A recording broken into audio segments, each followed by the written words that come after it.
4 teams have already punched their ticket, and 4 more will tonight.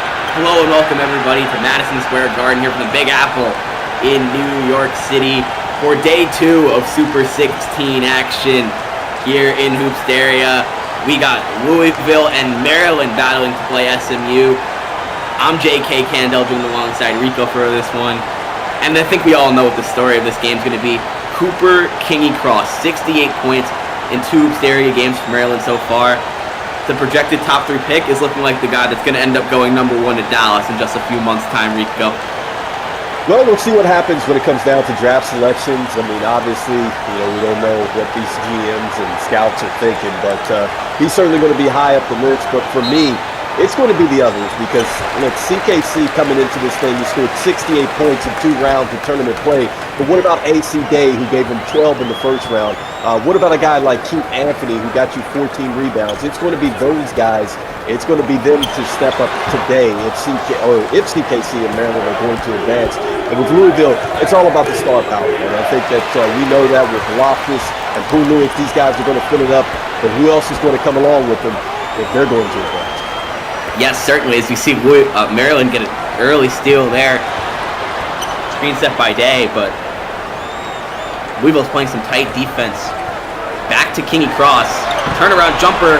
Kingy Cross is on the board. Maryland leads 2-0.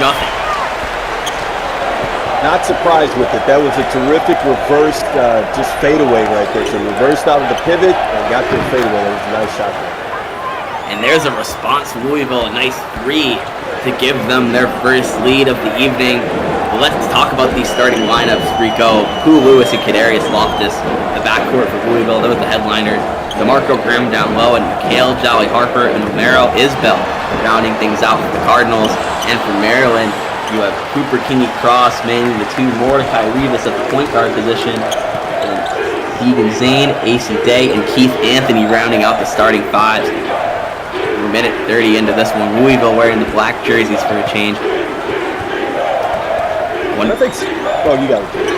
Wondering if Skinny Washington in attendance pulls up a 3 right there. That one goes. Poole Lewis had 37 in the opener as Louisville 2 of 2 from deep, leading 6-2 early in this one. Some good play execution out of the half court for Louisville thus far. That's what really got them to advance last round. We're already seeing it this round as well. It was a great execution. Missed shot by Rivas, gets his own rebound, puts the shot up and in. 6-4 in favor of Louisville here. Loftus finds Jolly Harper. And we're going to talk a lot about this backcourt for Louisville tonight.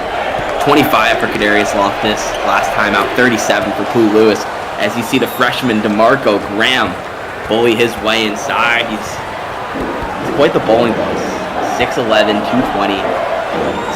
He's been such a key piece for Pat Kelsey's first recruiting class for Louisville. Yeah, and you really need guys like him to step up because we know that Loftus and then also Poole Lewis are going to get a lot of attention, which I have them as maybe one of the best backcourts duos, I guess, in the country. I mean, some would argue between Snow and Gerald Carroll. I think that you could probably put them up there as well. And so, it's a debate between who's the best out of those 2, but we're certainly going to see one of the best backcourt duos in the country today. That is certainly true, and you talked about Snow and with Gerald Carroll. We're going to see them later tonight as Cooper Kingy Cross gets that one to go. He's got 4 of the 6 Maryland points. They trail by 2, but he's kind of had this team running on fumes in Hoopsteria. The question through the regular season is how much help does he get as Lewis hits that shot, I should say. But Cooper Kingy Cross has shown up yet again on the big stage for Maryland early in this one, but Louisville still does lead. The Louisville's doing a great job of they're not just incorporating their stars, but they're also getting other guys touches and letting them kind of go to work as well. So I just like the play flow that we're seeing right now from Louisville. Impressive. Graham pull-up jumper, really good rangy shooter. Knows how to extend his range beyond the paint. Does exactly that right there. That was a good spin move. He spun away from the defender, got to his free throw line, jump shot. Kingy Cross cuts inside, no good. Rebound, Graham. Yeah, he's forcing it right now. He's really forcing it. You can tell he's trying to press the action, and he knows that he has to be on the gas pedal in order for Maryland to advance. And so that's going to be the story of the night. You know, he's got to press, but he's also got to do it in a way that they don't get too far behind and get one-dimensional. Lewis gets stripped. Maryland with the basketball. Kingy Cross going to get a screen, cuts inside. His first step is dangerous, but can't convert. Look to rush that layup a little bit. Cooper Kingy Cross not in a fantastic rhythm really. Still 4 points, but another three for Louisville. It's good. DeMarco Graham from beyond the arc. Yeah, that was a great shot right there. I love the inside-out game, and that's what it's all about on offense. You know, you have your stars and things like that, but you got to move the basketball. There's Kingy Cross again. Finger roll to make it a 7-point game, but DeMarco Graham has quickly made an impact in this one. 7 points in the early 6 minutes of this game, and that's a freshman that this team was really high on. As you see, Poole Lewis airball that triple right there. Good look, not good execution. Yeah, he was too far out. I think that he had enough time. He maybe thought the defender was trailing a little bit closer than he was, but yeah, he definitely rushed that play. That was a great play. It was bad execution. Yeah, ask those close to the Louisville program. Poole Lewis is a fantastic shot creator, but sometimes he can get a little bit too cute with it, and that's kind of what you saw right there. Let's go for the spectacular Steph Curry type of shot when he just could have set the learner step in and just knocked it down there, but that's okay. I mean, again, I can live with that, just the way that he is and the way that he scores, the way that he just really helps this team move on. And so you're okay with that? That's one of those ones where you talk to him in the timeout and just tell him, like, hey, settle down. You know, we don't necessarily need that, but keep playing your game. Kingy Cross, no good. Rebound Zane. Just no luck on the second effort for Maryland. Louisville in transition. A little bit of contact there. Graham wanted a foul, doesn't get it. That's what you don't want if you're Maryland. You don't want Louisville to get in transition. They already can hurt you in a half-court game. If they start getting in transition, it could be trouble. Definitely, Rico. Reeves kicks it inside. There's Zane again.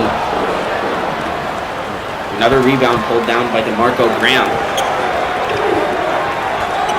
It's funny, too. I had Zane marked down as really an X factor for this team, especially for a guy that plays defense the way he is. I know he's raw on offense, but defensively, they are absolutely going to need him today in order to slow down this total offense.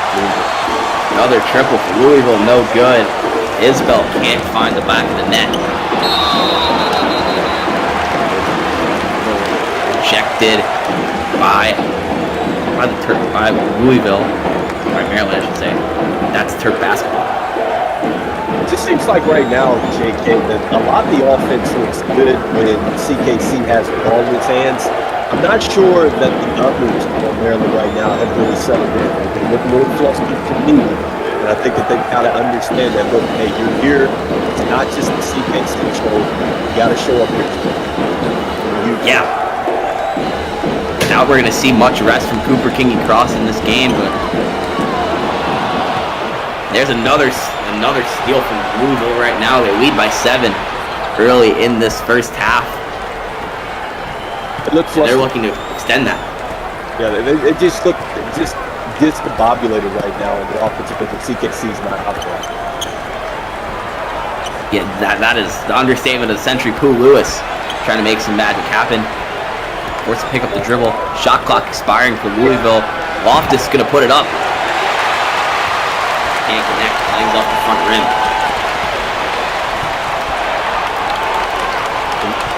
You can tell that Louisville was being aggressive too on the defensive end. Sorry about that, JK. Don't worry about it.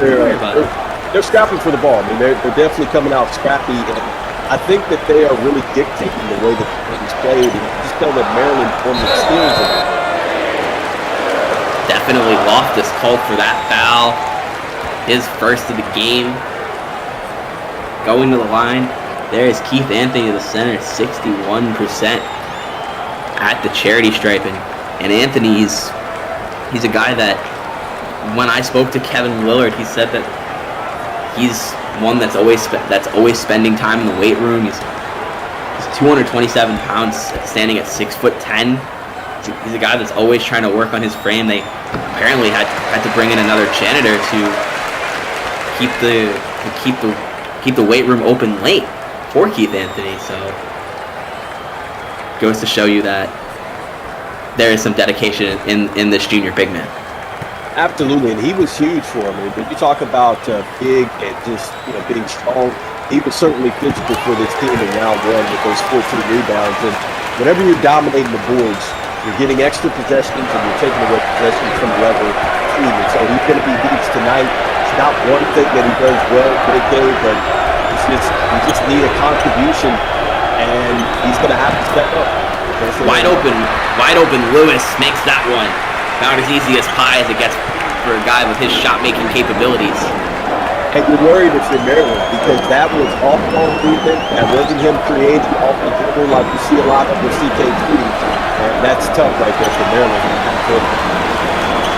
Yep, Paul misses that shot. Paul from three, though. Off the screen, no good. That's Maryland basketball, though. Last touch by Omero Isbell.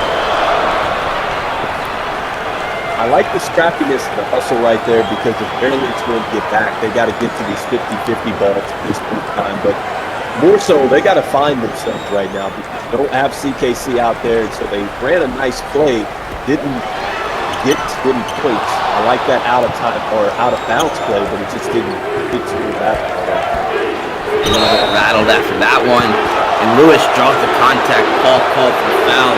Lewis going to the line to shoot two. 71% free throw shooter. Guy that's likely to be selected in the first round of the 2025 SWBA draft in just a few months' time, and he's known for having a history with basketball trick shots. He's like a quasi mini Dude Perfect. He did throughout his thermal prep career. I like that you said that. I mean, you just talk about a guy that it just seems like he's a gym rat, JK. I mean, I personally haven't got a chance to see what he does on a day-to-day basis, but the way that he plays, he definitely looks like he's just a gym rat, man. Stays in the gym all the time. Yeah, 18.6 points per game on the year. Team high, 47.9% from the floor entering the day. Pooh Lewis he loves to kind of have that attention on him, that spotlight. And that's what he's been doing at Louisville as Maryland takes a timeout. We're going to see Kevin Willard talk things over with his team. We're going to take a quick break, folks. Don't go anywhere. You start at ground zero, and you build brick by brick until you reach the top.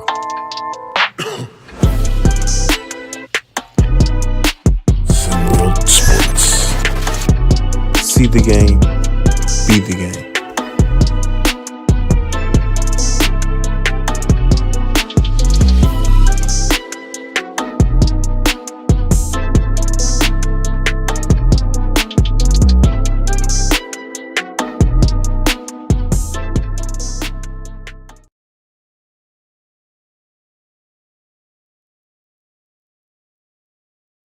Hey everyone, I'm JJP, and if you're looking for the most immersive basketball RPG experience out there, welcome to SimWorld Sports. Whether you're a player or a coach, your decisions shape your career. From SimWorld Prep to SimWorld U, all the way to the pros, every move, from game strategy to media perception, impacts your legacy. This isn't just a simulation, it's your basketball journey. SimWorld Sports, the only place where you can see the game, be the game. Welcome back, everybody. Louisville leads by 9, a little less than halfway through this first half, and it's been all Louisville here early on as they try to muster up some offense. Missed shot right there just has been part of wide open from three. Kadarius Loftus wide open in the corner. That is a sniper if I've ever seen one. 86 made threes on the year, nearly 50% from beyond the arc. That is a true three-point sniper. Shout out Sniper J. Yeah, he's one of the smoothest shooters that I've ever seen. I talked about this before in the last podcast that I had a chance to see Ray Allen in person, but Loftus certainly has smooth shooting mechanics and a smooth stroke, so you cannot leave him open out there. But right now, I'm just really impressed with Louisville because they're scoring all these points and they haven't even been to the free throw line yet. So this is something that you would be concerned about, certainly if you're Maryland moving forward. Yeah. And something that's interesting, Louisville has not made a great 8 since 2015. They haven't made a quad since 2013 when they won the national championship that wound up later being vacated, but not a lot of success for them over the last decade. But it seems like they've really found their head coach of the future in Pat Kelsey. Yeah, absolutely, and I mean, we know how important it is. A lot of people forget. Don't really not necessarily forget, but just really don't look at the fact that having a good foundation is everything with your program. I don't care how much talent you have. If you don't have a good foundation, you don't have anything. Oh yeah, big fantastic point there. It all starts with the head coach. We have a live giveaway, EM giveaway incoming, ladies and gentlemen. But remember, our EM giveaways can't start. Attention chat, you don't want to miss this. We're giving away EMs live during this stream. Multiple chances to score EMs into your bank account. You can use them whenever you want, but they can't begin until we get 50 live viewers on YouTube. So we appreciate all of you across all platforms, but get to YouTube and get to sharing this video, or we can't give away those EMs. Stay locked in, keep that chat active, right, Rico?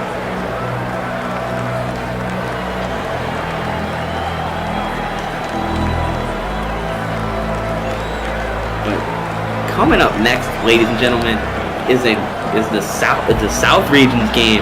Iowa and Arizona, where Marion Sherwood facing off with Corey Yams and the Wildcats. I'll be seated for that one. I'll be seated with my popcorn. Rico. I think that's certainly going to be must-see TV between the Hawkeyes and the Wildcats.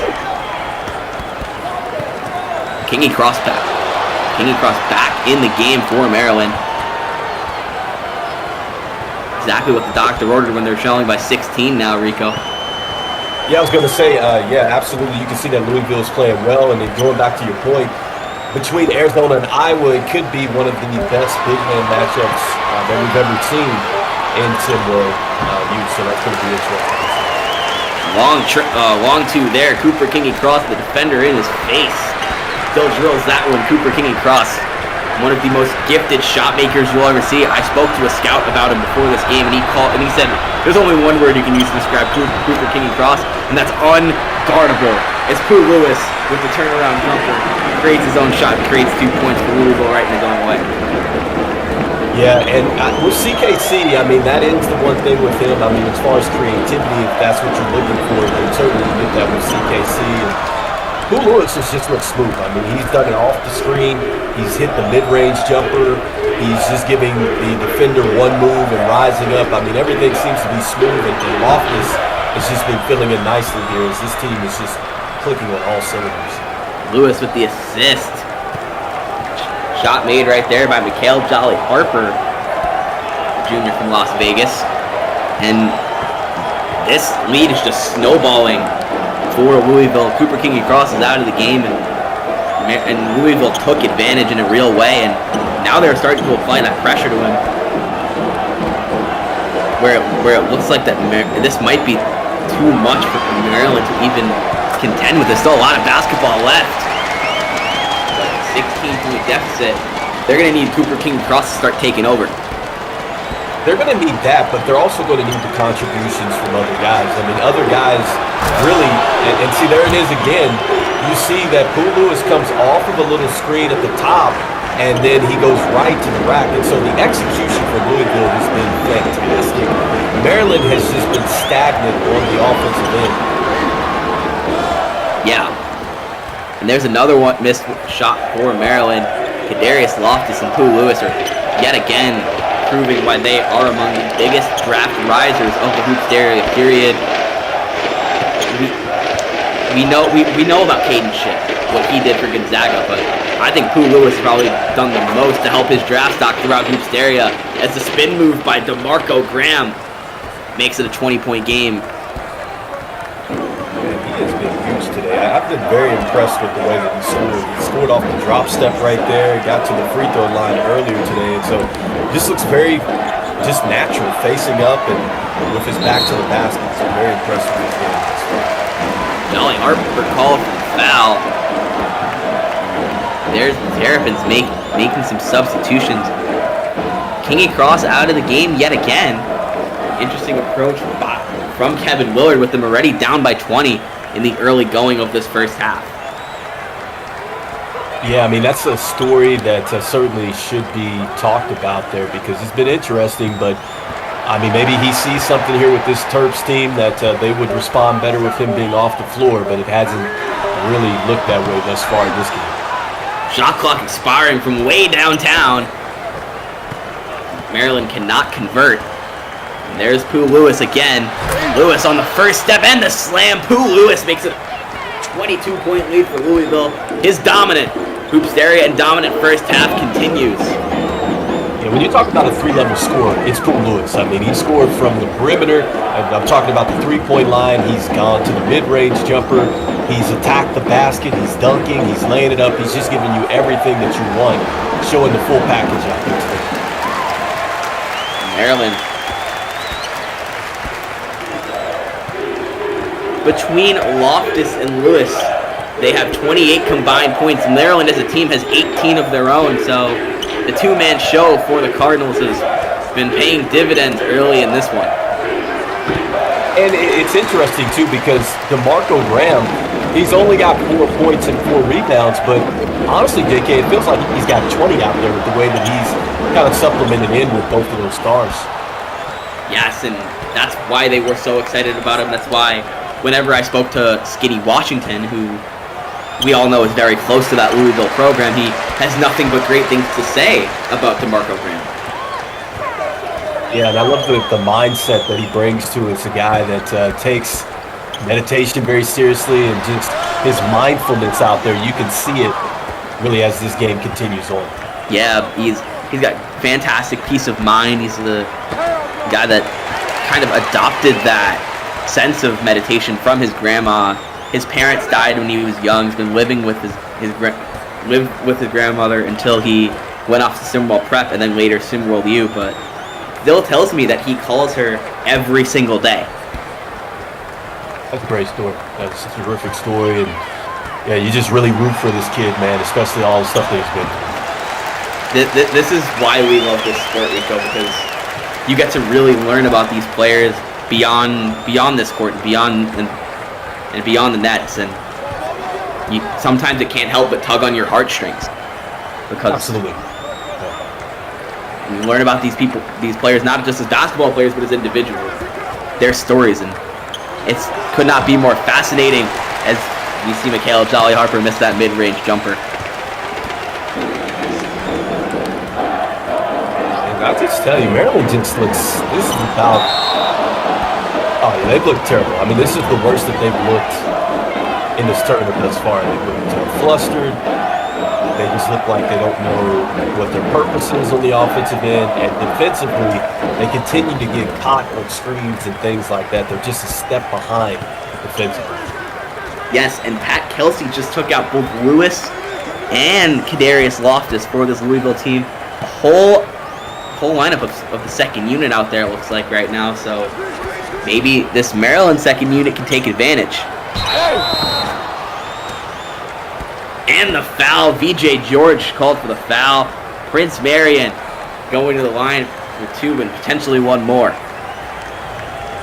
Yeah, Maryland's in trouble at this point. I mean, I think Louisville is just getting everything that they wanted, and they've just come out the more focused team. And so I'm not sure if it's going to be a timeout, if it's going to be just a halftime speech. It's going to have to be something here for Maryland to turn this thing around. Absolutely, and Marion plays just 2 minutes a game in the game right now. That averages less than a point per game in his Simworld U career, but misses that free throw right there. Still 20 points in favor of Louisville. It's interesting because the turnovers really haven't been that big of a story in this game. I know that was one of the things that Maryland struggled with in their first round game. They lost the turnover battle, but it's not necessarily the case in this one. Yeah, and with 2.5 minutes to play in this first half, it's been about as one-sided as they come.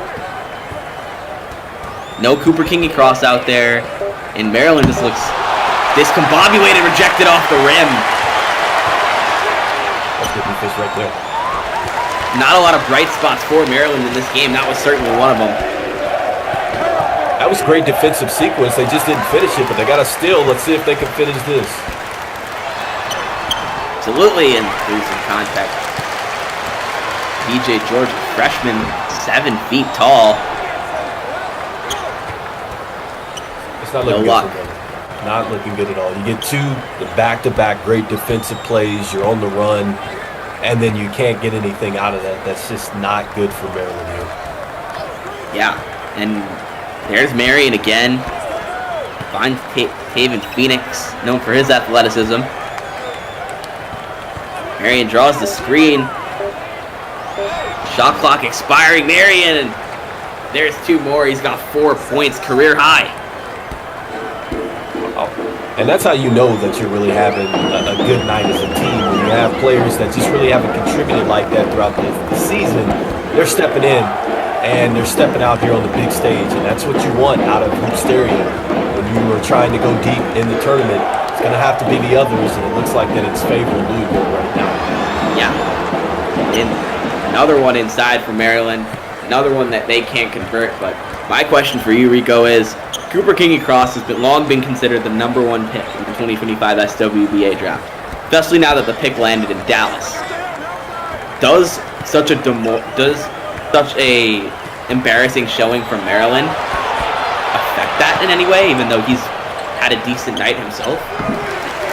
Absolutely not. I mean, this is a guy that scored 68, combined points over the first 2 rounds, and I'll say it again. When you're looking at players that are going to be in the top 5, top 10, or whatever it is, I just think that teams have done so much homework on you, whether it's looking at you in your AAU games, they've looked at you at your early college days, they've looked at you just the entire season. So they've seen the ups, they've seen the downs, they've seen everything, and they know everything that they need to know about you. And so I do not think that having a bad game in the tournament is going to take you down the draft board. I don't think so. I think that this is all about the players that are your mid-first rounders, your possible early second rounders. Like, this is their time to step up because, they may not necessarily get that type of chance when they head to the draft combine and things like that. And in fact, most of your top prospects really don't even perform at the draft combine. They're just meeting with teams and things like that. So I don't think that CKC is going to fall down as far as the draft talk and stuff like that. I don't think he will either. I think he's already proven in these first 2 rounds why he should be the #1 pick, because this Maryland team, all transparency, they don't have a ton of help for a guy like that. In fact, he's taken them this far is pretty impressive in itself, especially with the performances he's had to do so. Loftus back out there for Louisville just before the end of the first half, and it looks like he's going to wait out the game clock a little bit. Attacking the rim now is Kadarius Loftus with a lot of contact. No good. And Louisville takes a 20-point lead into halftime, 42-22. That's going to bring us to our SimWorld U halftime report. Ladies and gentlemen, Cooper Kingy Cross walking into the locker room. Reportedly disgruntled, ladies and gentlemen. Does not look happy. Does not seem happy. And that brings us to our halftime presented by CBS. And this first half has been all Louisville. I don't know how much more we can really say at 28 combined points from Pooh Lewis and Kadarius Loftus. What a fantastic showing from the 2 Louisville guards. Absolutely. They've only missed a combined 3 shots between the 2 of them, too, as well. So that should be definitely noted that these guys have been super efficient. Right now, they're plus in the plus-minus box score. And really, everybody that has played for Louisville is in the plus and the plus-minus box score. Meanwhile, when you look at Maryland, it's all about CKC. He's got 8 points, but he is struggling from the field. He's 4 of 9, and he's 0 of 1 from deep. and everybody here for Maryland is at a negative in the plus-minus box score. So they've got to get the efficiency up. They've got to get some energy. Oh yeah, second half action coming right up, ladies and gentlemen. Don't go anywhere. Mom gave you a whole bag of Doritos just because your fish died? Here, boy, I won't hurt you. Bath time. Billy, are you sharing those Doritos like I asked you to?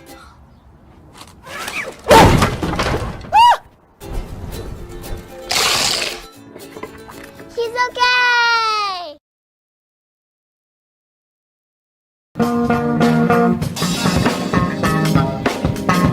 Yo, it's your boy.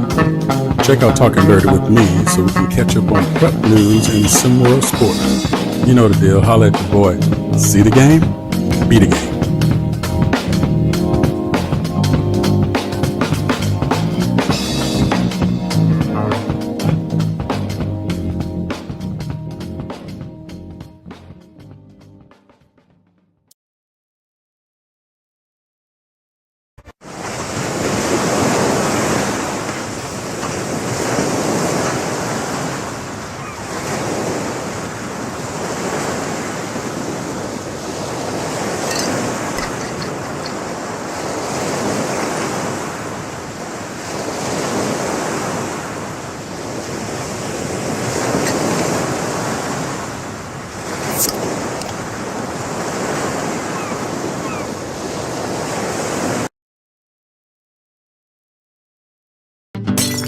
Remember those pesky squirrels? Uh-huh. Well, I trained them. Fun! Squirrels cutting coupons. Yep. It's gonna save us a ton of money and time. I love your brain, Bob. Me too. Enough! Your tyranny ends now, you filthy humans! Not up, my brothers! You seem so cool! Yeah! Ow! The day of the squirrel is upon us! No! YOLO! Oh, it's biting my head! Oh, God, it's mating with my mouth. Mommy! Get it off!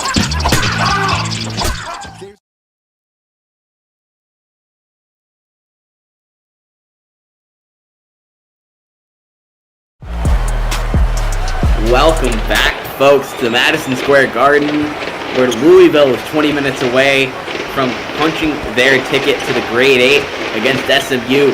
SMU with another strong performance last night.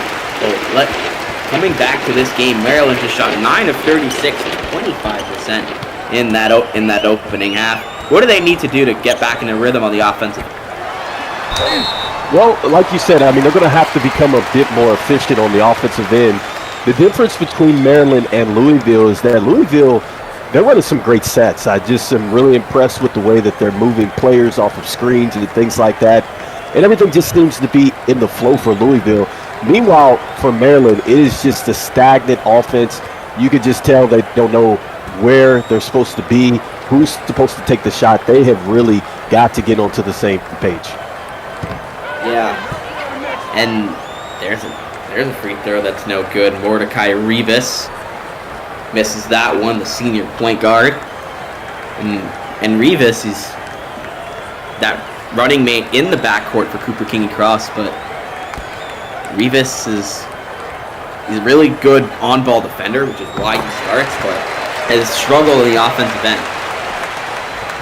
And Maryland has struggled, too, to get to the free throw line. They only got to the free throw line 8 times in round 1, and I circled that because I'm saying you got to get to the free throw line a lot more. And so that just tells me that they're not attacking the rim as much as they should as a team. And so that's one of the reasons, or one of the ways that you can get back into the game. Jolly Harper for 3 nylon. Mikhail Jolly Harper increases the lead for Louisville again. They're red hot. Cardinals stay red hot. Another one from Maryland. They can't respond, though. You could tell the difference offensively. That last play where Louisville got a 3 out of that, they're actually running in the lane. They're attacking the defense. They're creating angles and kickouts for their shooters, and that's why it's been just such a flow for Louisville versus Maryland. They're taking shots that just no player movement, no ball movement, not enough passes. It's just all stagnant. There's Cooper King and Cross using that first step again. And starting to key in on him a little bit more in this second half. And Louisville inside for Lewis, and he's rejected. Beautiful play from Keith Anthony right there, Rico. Yeah, that was the first time we saw some life on the defensive end for Maryland, some actual resistance, and that was a good thing because he's definitely a defender. He's the guy that you really need to show up for you as far as that interior defense. We know he's raw on offense, but this is his superpower, is defending the paint. Yeah, and there's Loftus in the corner. Louisville looking to extend that lead. Lewis again. Floater no good. Yeah, even if that's not even a bad miss. That was a great miss right there.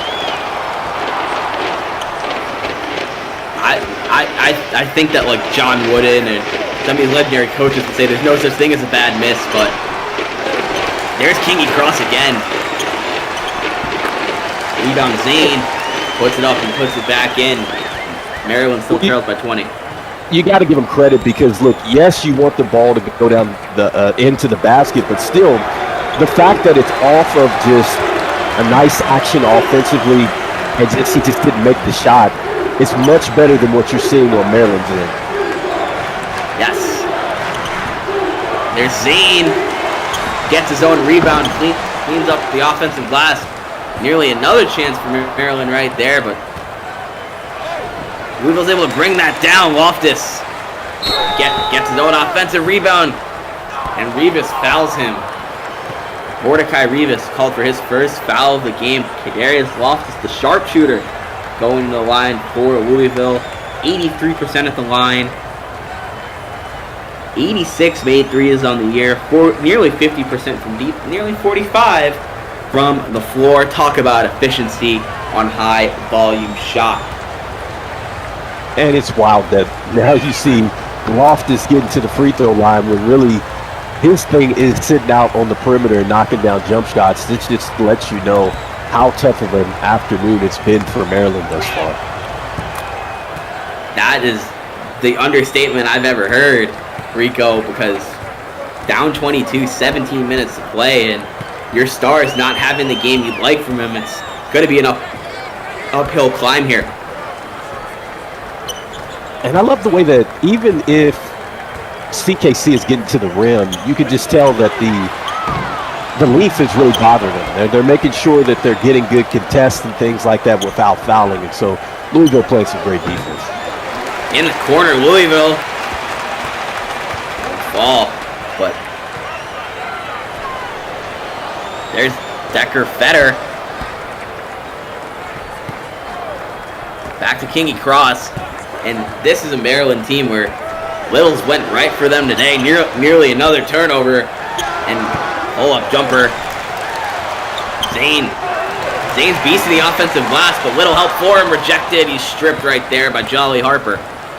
And everything's tough for Maryland. Everything's contested. And now they're starting to foul, and this is just terrible for Maryland. Yeah. We have an injury? The reigning Big Ten champions from not this year, but last year, lost to Michigan in last year's round of 32, where Louisville, they won 6 games last year. Talk about a program turnaround under Pat Kelsey, Pooh Lewis in his senior season. Kadarius Loftus breaking out as a sophomore, and DeMarco Graham proving to be crucial to this team's success as a freshman. Yeah, I think sometimes what it comes down to, again, man, you just get you a coach there, you get the right personnel, and you just lock into the principles. And I think that that's one thing that Louisville has started to do, especially in the tournament, is they're locked in. You know, I think that they were a little up and down during the season, which probably led to just some people not believing in them. But they have been one of the more locked-in teams thus far in this tournament. So I think it's time that we start to give them flowers. Yes, and Louisville calls timeout with 16 minutes to go in this one, leading by 21. This is getting ugly here, Rico, but we're gonna take a quick break, folks. Don't go anywhere.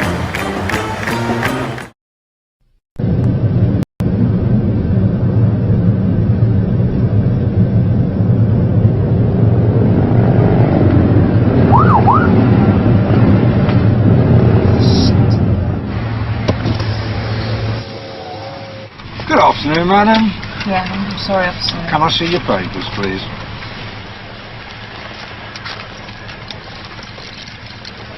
Hello. Mummy in a bit of a hurry, was she?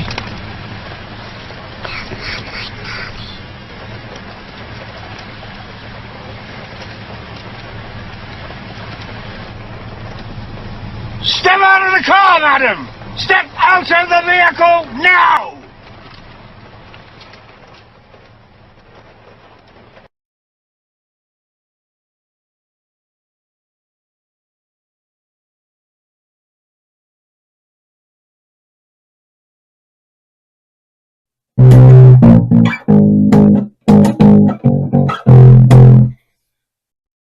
Yeah, you know the deal. You know it's your boy Maestro. Just giving you a chance to say, hook up with us here in SimWorld Hoops. Do your game. Think you got the brain? Be the coach. Think you got the game? Be the player. Want to hang out and just party and just get it done together and have some fun talking about ball? We can do that too. You know the deal. See the game. Be the game.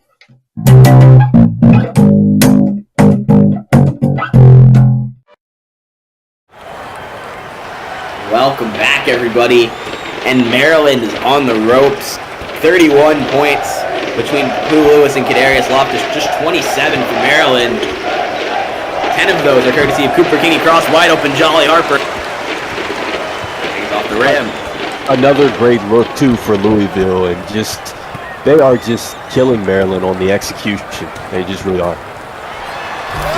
Inside and the slam. Jameer Paul looking to give Maryland the energy they have not really had.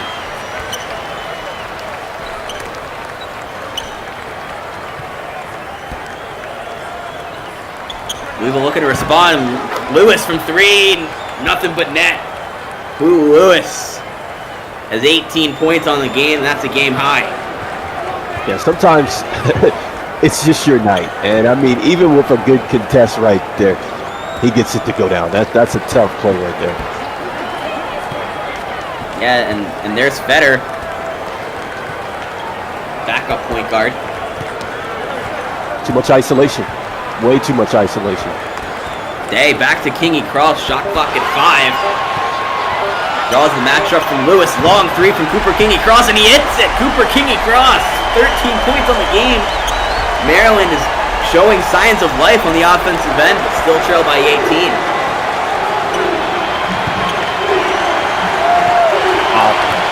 Yeah, I can't believe Maryland just didn't get scored on right there. But going back to CKC, this is why that, look, if you're a GM, you're a scout, you love getting CKC into your building because you know that when he gets to the next level, he's going to be playing with some elite players. And so he's not going to have to do everything like that. And so that's, I think, why you would really be wanting to get him into your building next season. Oh yeah, think about what he could do alongside Kyrie Irving and Anthony Davis in Dallas, or even in San Antonio alongside Victor Wembanyama and Stephon Castle and De'Aaron Fox. He could be going to a win-now situation, Cooper Kingy Cross. Yeah, it's all about the pairing of other players, and so I think that's the intrigue with CKC. And so, not to take too much away, from Maryland and whatnot, but that's really been the biggest debate I think around the country is just that. Does CKC really have the help that he needs? And so we're seeing right now he's certainly not got it. Oh yeah. George playing some tough defense on Jean-Pierre. Graham, long two.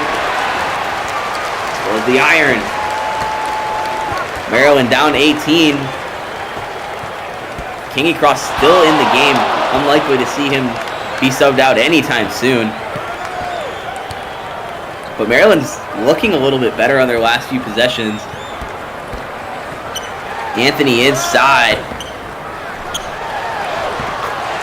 On the second effort is VJ George. Cleanup on aisle 13, ladies and gentlemen. Yeah, they needed that. The energy's picked up. They're trying to run a little bit of a full court press, or it looks like a half court press, I should say. So let's see if this gets Maryland back into the game. Loftus for three, long three, and he hits it. Kadarius Loftus with a defender in his face, stays unfazed. And that's been crushing Maryland all night. They've been trailing on those screens. they're not communicating too well, and they're getting burned in it. Yeah, 5 of 6 from deep for Kadarius Loftus. He's a sophomore, much younger than a guy like Pooh Lewis. Is another guy who could really help an SWBA rotation, especially for some of these contending teams. Absolutely. I mean, especially if you need him to just come in and be a rotational guy. You don't need him to be a superstar. He's already shown that he can play off of stars. So, yeah, right there with you. Oh, yeah. Screen set. Kingy cross on Graham. Graham gets the rebound. Graham wins that battle. Yeah, continue to force him into some tough shots right there. That's good leave without fouling. That's one thing that Louisville's done well. Graham on the offensive boards. He's got 8 points. 4 of 4 is not, or 4 of 5, excuse me. He missed that one earlier, but not a lot of adversity for DeMarco Graham in this one.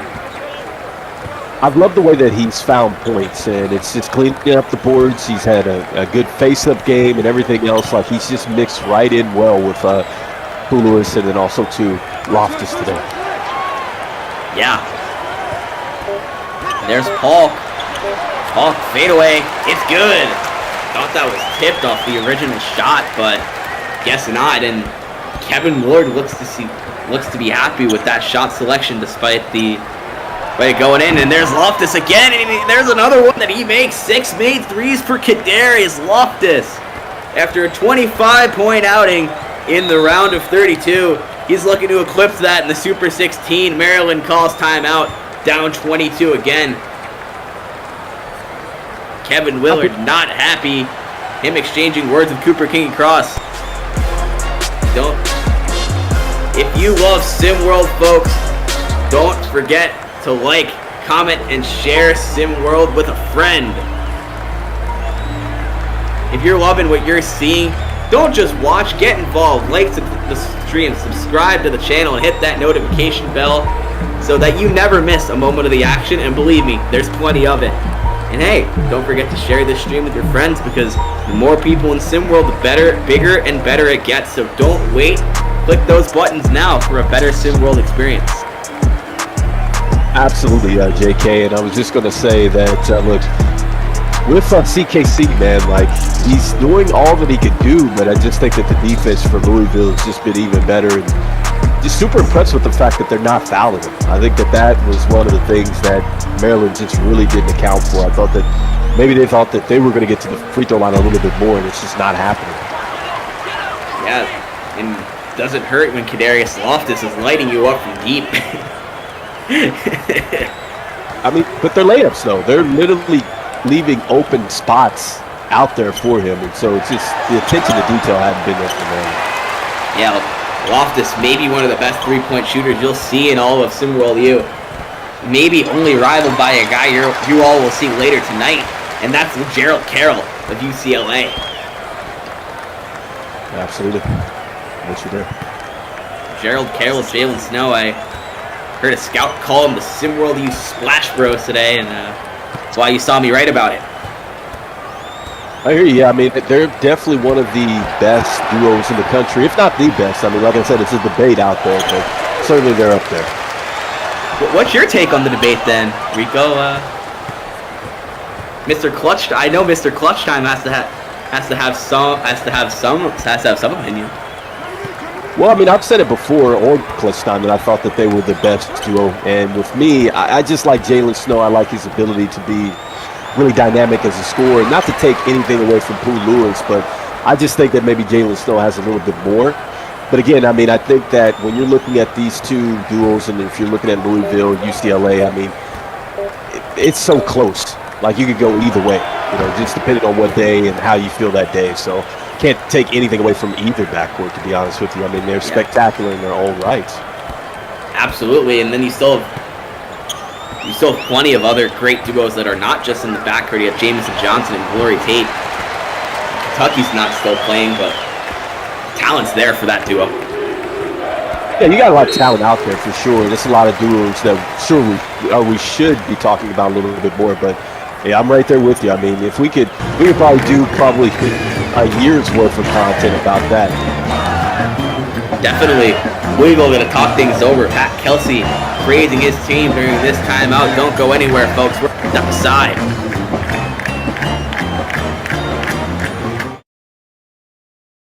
2 weeks ago, the world fell in love with Snuffy the seal, who washed up on shore injured and dehydrated. We now go live to Snuffy's triumphant return to the sea. We are just moments away from releasing Snuffy, the rescued seal, back into the ocean. And now you see it, Snuffy's triumphant return.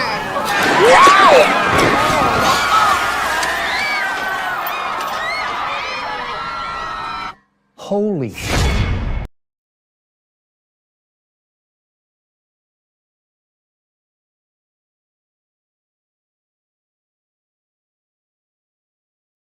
You can see the game, be the game. LeBron, jerseys dream of retirement. Your jersey's dream now? A special time when my jerseys can look back and reflect on all they've accomplished in their careers as my jerseys. Kobe, I got to go. A time for my jerseys to relax and pursue other interests, hobbies, handicrafts, painting, woodworking, establishing a multinational entertainment conglomerate with designs on dominating the field of animation, music, and cinema. Your jerseys is doing all of that? Well, 8 is more into decoupage, but 24 is quite ambitious. Quite ambitious. I guess I'm walking to Milwaukee.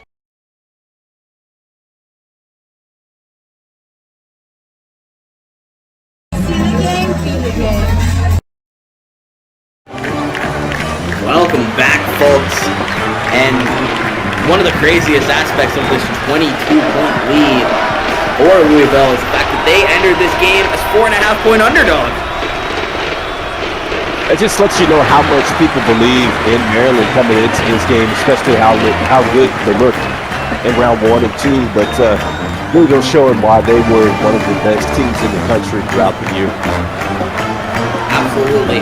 I thought it was kind of wild that they were underdogs after the offensive explosion they had against St. John's. They're third in the nation in points per game. They're as potent as they come offensively, and that'll bring us to our SimWorld U top performer. Has to be Kadarius Loftus. Absolute three-point rain show from beyond the arc. Yeah, he's looked great. I mean, he's only missed one, and the fact that he's also getting inside to the mid-range jumper and things like that, he's looked great. Poole Lewis has looked terrific as well. And so both of these guys have just really carved up Maryland from inside out. Yeah, and Kadarius Loftus 22 points, Poole Lewis 17.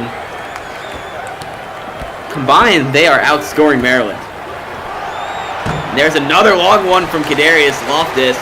That's just a second missed triple on the game. And he can't get a better look than that. Yeah, that was a little bit of a heat check, though. He's been making them all. That one was from a little further out. Can't call it a surprise. He missed it. Feel that open. I'm not taking a chance with Loftus. Errant pass to Marco Graham in the corner, trying to join it on the three-point fun. Can't though. Louisville still leads by 20. 8:35 to play here. We appreciate you who are just joining us. I'm J.K. Candell, joined alongside Rico. Don't forget, this is game 1 of another 4-game quadruple header here on CBS and SimWorld TV. We have 4 teams already punched their tickets to grade 8. We have 4 more today. Looking like we're going to see Louisville and SMU. Should be a game centered around offensive firepower. Absolutely. I'm looking forward to seeing that. And tonight's games, I'm actually looking forward to seeing Arizona and Iowa. I mean, I think that big man duo, that Corey Yams, that Lamarian Sherwood, must-see TV. Must-see TV. I'm really excited to see... I'm actually excited to see all the games the rest of the day. You have Lamarian Sherwood and Corey Yams, like you mentioned. Then you got Michigan State Xavier, Tom Izzo, Mr. Tournament. You all know how I feel about Michigan State. We won't get into it. And then the final game of the night is UCLA and Davidson. Benari James versus Jalen Snow. Absolutely, yeah. I mean, that's definitely going to be star power for sure. And I wonder if that's going to be really a track meet, as I like to say. I'm wondering if the points are going to be put up in that or if it turns into a defensive struggle. So one of the things I'm looking for in that. That will not be a defensive struggle. Both of those teams know how to put the ball in the basket, and UCLA does it I think, better than anybody else in the nation. I think that's going to be their superpower come their Super 16 matchup tonight. They lost in the Super 16 a year ago. Mick Cronin trying to rewrite history just like Illinois did last night. Yeah, D'Angelo Jordan, terrific last night. I thought that he was spectacular for them. Really has been spectacular, I think, throughout the tournament for the most part. So. D'Angelo Jordan was fantastic against Minnesota's cooled off, but Michigan has looked terrible last night. It's looked very similar to Maryland, and I was there with Coach Straighten for that one. And these Big Ten teams have been reaching the Super 16 and then flaming out a little bit. With Michigan, I think it was the off-court distractions, and I think that stuff finally caught up with them. It just looked like a team that was just worn out mentally and physically last night. Yeah, Lorenzo Phenom's been a guy like that for so long, whether it's him or his dad. They've been a distraction, and he had his issues with Richard Pizarski. He's had his issues dating back to his prep career, and Lorenzo Phenom, that's a guy where you look at a guy like Cooper Kingy Cross or even Pooh Lewis and Kadarius Loftus in this game, doesn't seem to be a lot of problems with them. They seem to be much better leaders than a guy like Lorenzo Phenom, where I question how he'll handle the SWBA spotlight.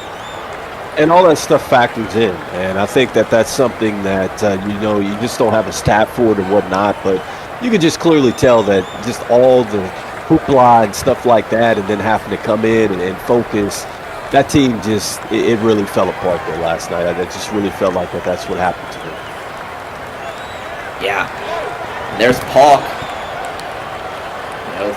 Nails the free throw, and 6'5", 201, Ocean City, Maryland native.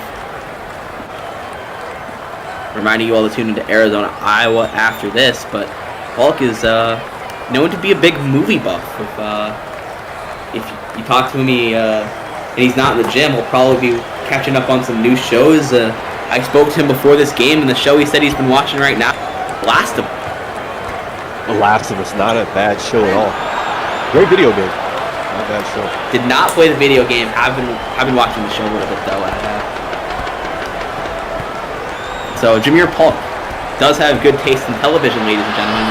Let us know what you think in the chat down below.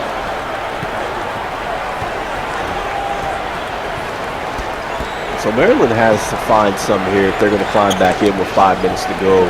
Need to get a stop here. I think a stop isn't enough. It would be multiple, and there's the stop, just like you said. I don't know if I'm here with Rico or Tony Romo, but that was exactly what the doctor ordered. Maryland calls timeout, 5:47 to go in this one. And we'll be back in a matter of moments, folks. You're watching Super 16 action on CBS.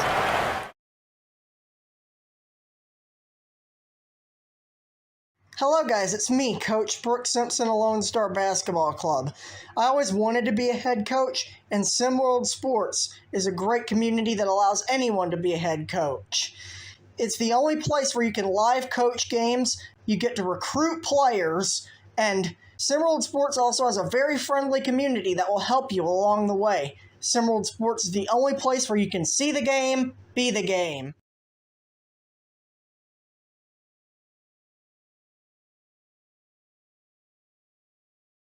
See the game, be the game. I've had 3 people try to eat me today. 3! Ooh, lucky penny. Anyway, sometimes I wish I were human. Whoa! Look at me! I'm human! Do you want to eat me? No. Do you want to eat me? No thanks. No? Would you like to eat me? Nobody wants to eat me! I'm the luckiest! You dropped your lucky penny. Man, I look good. You're still short and bald. Yes, I know. Harry. Look who's over there. He's walking.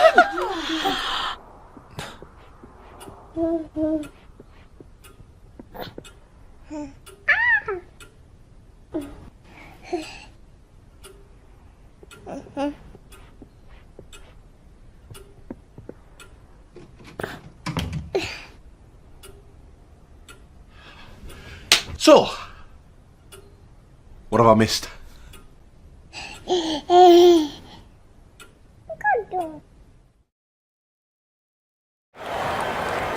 Welcome back, everybody. 5:40 to play here. Louisville called timeout. Maryland will possess the basketball out of the break, and Louisville's trying to keep this lead. Maryland's looked a little better in the second half, but they're still down 16 points. Could still be an uphill battle for the Terps to punch a ticket to the grade 8.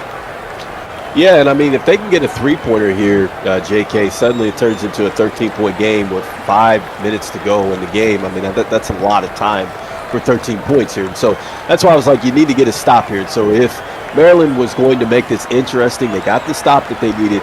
Now it's about coming out and executing here on the offensive end, which really they've struggled throughout the night because they just look stagnant. They're not moving very well. It's too much ISO ball and things like that, and that's really been the difference between Louisville and Maryland today. Absolutely. 6-0 run for Maryland right now. Cooper Kingy-Cross trying to make it 8, and he does. 14 points in favor of Louisville. Maryland still in this one. They're in position. As crazy as that seems, they're in position. Can they get a stop here?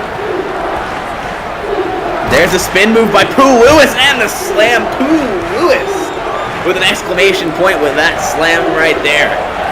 And that's exactly why Louisville is up. It's just been their ability to just be so fluent on offense. I love the spacing there. They gave him an ISO. He beat his defender. No help side defense for Maryland. That's a terrific finish. There's VJ George with the response. Still 14-point game though, at the under 5-minute mark. Loftus draws the double. Back to Loftus. DeMarco Graham with the mismatch, and there's an open shooter for the Cardinals. Rebound Kingy-Cross. Need a bucket here. Maryland's in transition. A 3 would be optimal, but Kingy-Cross is having another good game, so at this point it's all about feeding your hot hand, but VJ George lead to 12. I was going to say, don't look now. It's a 12-point game with 4 minutes to go. Still a lot of basketball left. That's just 4 threes. And there's a double team for Louisville. Open Mikhail Jolly Harper on the mid-range jumper and nails it. I like the fact that he stepped in because he's been getting 3-point shots, but he's been missing them. And so to take the step in, you need that right now because Maryland's on a run. Yeah, it was a big swing in their favor. It was 60 to 38. It was a 12-4 run for Maryland, and now they're in transition, trying to pad that deficit a little bit and put themselves right back in striking distance. And look, who are they turning to? VJ George again, back down to 12. I love the fact that Maryland's going at the basket. They haven't made things difficult, and that's going to force Louisville to talk it over. And so 3:21 left. They're right there in the game. And Louisville's going to take a timeout, but we're not going anywhere, folks. We hope you don't either. But this is just a 12-point game here. Maryland has momentum on their side right now. Pat Kelsey going to go to the drawing board and try and get his stars going again. Absolutely, and I think for him, he's got to tell his guys that, look, we have still a lot of basketball left. Let's not forget what brought us to this point, which has been just terrific ball movement. It's been terrific just player movement. So let's go ahead. We have the clock on our side. Let's not play to lose the game, but also, to keep in mind that we're trying to win this thing. And so let's go out and execute. For Maryland, they just got to try to get some chaos going here with 3:21 left. I mean, I like the fact that they've gone to a little bit of a half-court type of press. Maybe they switch to a full court. I'm not in favor of them going zone. They haven't looked good there. And so let's see if they can just get Louisville off balance here this last 3:21. Yeah. Louisville does have the basketball right now, and another double team, and that's as easy as it gets. They're trying to converge on the basketball, and Louisville's taking advantage. They're staying composed and not turning the ball over. And that's where Louisville's you just hit the nail on the head. That's where Louisville's been winning all game. Cooper Kingy Cross with the slam, showing off that athleticism that teams are so enamored with. Absolutely. I mean, that was a terrific move to the rim, and here comes another double. Open three, nails it. Mikhail Jolly Harp back up to 15. Suddenly he's starting to hit that corner, and I love the fact that he's stepping in too on those. There's Revis.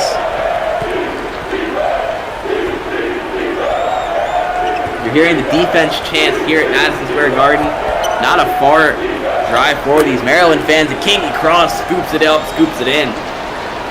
I like the closing kick for Maryland, but yeah, you just wonder if it's too little too late at this point.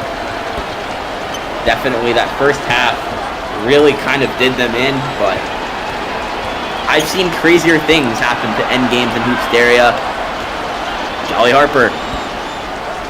Back to Isbell. Who Lewis going to take some time off the shot clock here, and Loftus gets rejected. Rebound back with Maryland. They could cut this deficit to 10 here. That was some terrific defense at the rim, and so now you got to go quick though. A minute 36 left. Kingy Cross on the pull-up jumper, nails it. 11-point deficit. Maryland in the second half has come alive. Yeah, I like the way that they've closed. It's just this type of intensity needed to be there from the beginning of the game. Oh yeah. There's Lewis again. First pick up his dribble. His little game hot potato with Kadarius Loftus, and Jolly Harper for three, and it's good. That's gonna do it for this one. That's the dagger. Hail Jolly Harper. Yeah, it definitely looks like that it's the end of the line for Maryland, and really defensively, that's just the story of the night. They've been unbalanced there. They've been unbalanced offensively as well. And so resilient finish towards the end, but it looks like that the storybook tournament is coming to an end for Maryland, and so CKC definitely got to give him his flowers with the way that he was able to score today. But Louisville going to be moving on, and Maryland, they're heading home. Here's Lewis. No good. Louisville's going to come away with the victory here, just with under 30 seconds to play. They'll face SMU at the Garden later this week. Believe that'll be on Thursday.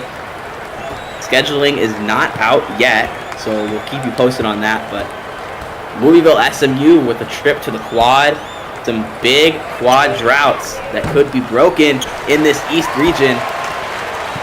Everyone's looking at Duke to reach the quad East region, and it's the other ACC team, Louisville, that's giving teams trouble. It's the 3-seeded Cardinals moving on to the Great 8.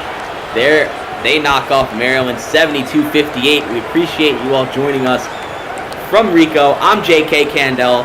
We're going to send you down to Miami, where Arizona and Iowa are set to tip off in a matter of moments. Have a great day, folks. Peace. Remember, folks, SimWorld. See the game, be the game.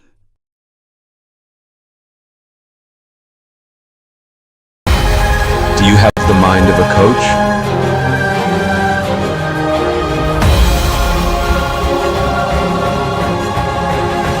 Are you willing to fight for your players? Can you handle it when things get heated?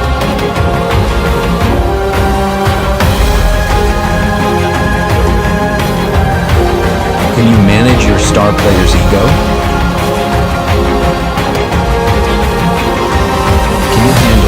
The stress? Can you become a legend?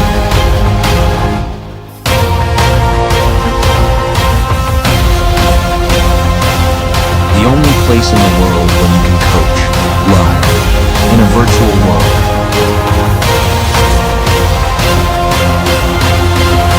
SimWorld Sports.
truth. It take a giant to fit on my shoes. Switch out the suit. Ass in my chest when I step out the booth. Flip on the news. Hot off the press, homie, I'm that dude. King of the zoo. Striking the tech and left it in the room. Got designer on my body. Selfies in the private jet. Hop out of the new Bugatti. This is how you move like a boss. When you gotta go and show it off. Dripping out, shining like the stars. Make them all flop. Round of applause. This is how you move like a boss. With the sauce. Like a boss. Hey, this is how you move like a boss. Like a boss. Money in the bank, like I own the bank. And it's a funny thing, cause money ain't a thing. 24-karat rings, got me giving thanks. But I still got the range. This is how you move like a boss. When you gotta go and show it Dripping out, shining like the stars. Make them all flop, round of applause. This is how you move like a boss. With the sauce. Like a boss. Hey, this is how you move like a boss. I got the swag for real.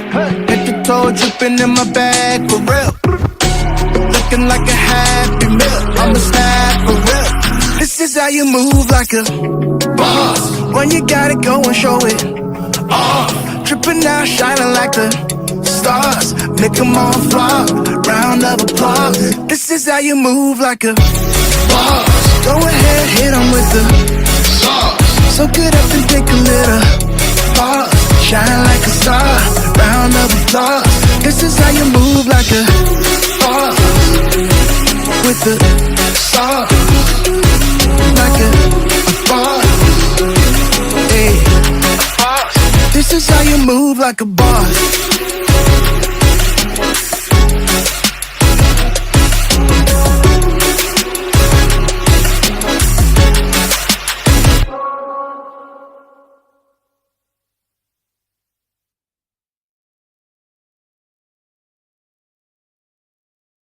Hi, my name is Jasmine Wesley, and I recently joined SimWorld Hoops. If you love hoops as much as you love art, you've got to check out SimWorld Hoops at discord.gg/SimWorld Hoops. It is the ultimate virtual basketball experience. It's not like a regular game. It's like stepping into your own world.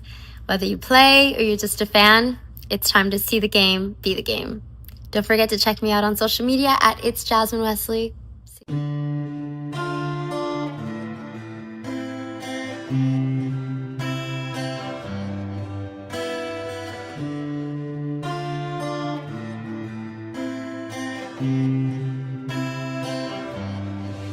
Ha pasado mucho tiempo, tengo amores esperando mi regreso. Estoy cansada de decirles que lo siento, en mi futuro ustedes no los veo. Ya me acostumbré a estar sola. I found happiness en el mar y las olas. I refuse to settle, even if it meant that I'd be alone forever. Pero tú me enseñaste que el sexo no debe ser la única pasión en una relación, que soy linda con make-up on, también natural como soy, como soy. Me enseñaste que los sentimientos que se siente uno al otro pueden ser mutuos. Me enseñaste que el amor debe sentirse como el amor.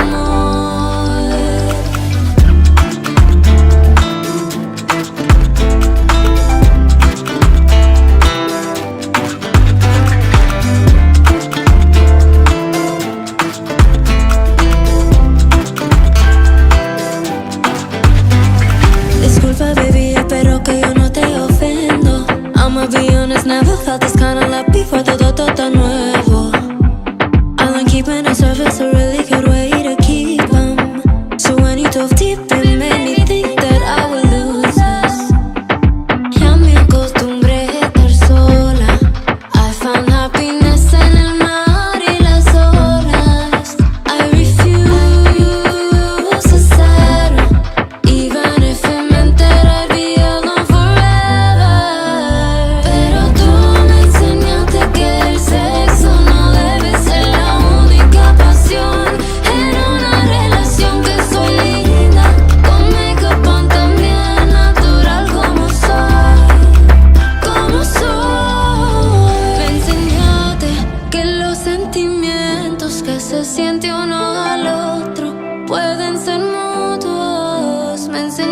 Acuérdate que el amor debe sentirse como el amor.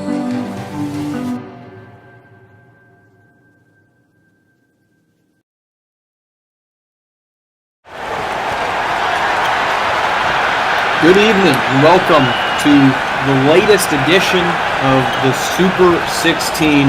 I am Mark, joined by Sniper J this evening. Arizona and Iowa squaring off in Miami with a chance to advance to the Grade 8 and a date with Alabama. Sniper, this is a huge matchup between one team trying to continue to ride the Cinderella train, the other trying to establish themselves as the dominant team they have been all season. Yes, it should be a good one. We got star players and we got, I would say, Robins to the Batman, and I'm interested to see what's going to happen here tonight. Robins to the Batman, a bold statement to make here in the house that Jimmy built, although he did not build it at all. Sniper, what's the keys here for an Iowa squad who wins the tip, who's based their entire season, their entire game around Lamarion Sherwood? I think the keys for Iowa is to stick to the game plan, what they've been doing all season when they had Sherwood. They leaned on him. I think that's the key tonight, is to lean on him, make sure he gets going early and he's able to help score the ball and facilitate the ball on the offensive end. And how about on the other end, an Arizona team that's really been riding great defense by Corey Yams and company. What do they need to do here to slow down Lamarion Sherwood and company? I'm not sure what their game plan is, but that is the game plan, is to slow down Sherwood, make sure he doesn't get going on the interior. I think defense will be the key for them. I'm interested to see what their game plan is to keep them from getting easy dunks and layups in the paint here tonight. If you're the head coach on the opposite side, what are you doing in a steal here by Iowa as we head in transition the opposite direction? That's going to set up a corner three for the Hawkeyes. Won't go. Rebound though by Sherwood. A lot of contact, and he gets that to go over Corey Yams. What's the key here for Arizona? For Arizona on the offensive side of the ball, a team that's kind of been focused a lot on the defense, and their offense has not been all that dynamic as a tournament. Yeah, I don't think the offense has to be dynamic tonight if the defense is on point. If I'm Coach Lloyd, here's my game plan. First off, when Lamarion Sherwood passes half court, we're putting an elbow in his chest. We have to be physical from the point of attack. That way he knows we're there. As soon as he catches the ball in the low block, we're sending the double team. Get the ball out of his hands. Let's make this kid a non-factor. Matter of fact, let's not even let him touch the ball. And on rebounding, he's such a dynamic and great offensive and defensive rebounder. Every time I'm sending one of my guards to double down and double box him out on offense and defense. He gets no rebounds as well. I honestly want this kid to be a guard here tonight. I want him to handle the ball, bring it up, and pass it. Anything inside the three-point line, he is seeing a double team or is getting beat up with elbows and physical play. Ryden Robinette getting to the line. Foul called there on Juan Valentine. Interesting play call there by Iowa. They had Robinette, who plays next to Sherwood in the front court, bring the ball up the floor. An interesting wrinkle here for an Iowa team that really struggled early on in that Auburn game, getting Sherwood engaged and active. Yes, I think the more help Sherwood has, the easier this game is for Iowa. As we see here early, they're off to a 5-0 start, and other players are already getting involved and being aggressive on the offensive end. Robinette gets a pair of free throws. 6-0 start here for the Hawkeyes, trying to advance to the Great 8, where they would face Alabama, the two highest ranked teams, along with UCLA, left standing here in SimWorld U, as that's a tough bucket from Valentine, but he gets it to go, and that's Arizona on the board. We just saw Louisville, the 3 seed, on the other side of the bracket, advance in the East region as they'll face off against an SMU squad playing the role of Cinderella. Driving to the paint, good block there by the Wildcats. Yep, Maryland had a dominant victory early here tonight, really really put on a defensive clinic, in my opinion. It was a good win for them. Once coined as the Giant Slayers are now the Giants here in Hoops area. So, well, it was Louisville, right? I'm not losing my mind. Louisville. Oh yeah, I'm sorry, Louisville. Sorry, you're right. So, Hugh Lewis and Company ends the run for Cooper Kinney Cross and co. And what's your? Is that a bad season? Maryland, they go out. They lost in the second round last season to Michigan. Tough loss for Maryland, or do you think their season ended where it was supposed to? I 100% think this season ended where it's supposed to. There were red flags on that team about trying to help CKC, and it was a matter of time before it caught up with them in Hoops area. Their team came to play in the first 2 rounds. He had a lot of support and a lot of help. In that third round, I guess got to him. The competition level rose. The intensity was there from Louisville, and CKC showed up, but his teammates were not all the way there tonight. So we knew that was coming. We just didn't know what round it was coming, and it happened to be tonight. So I thought it was a good season for Maryland.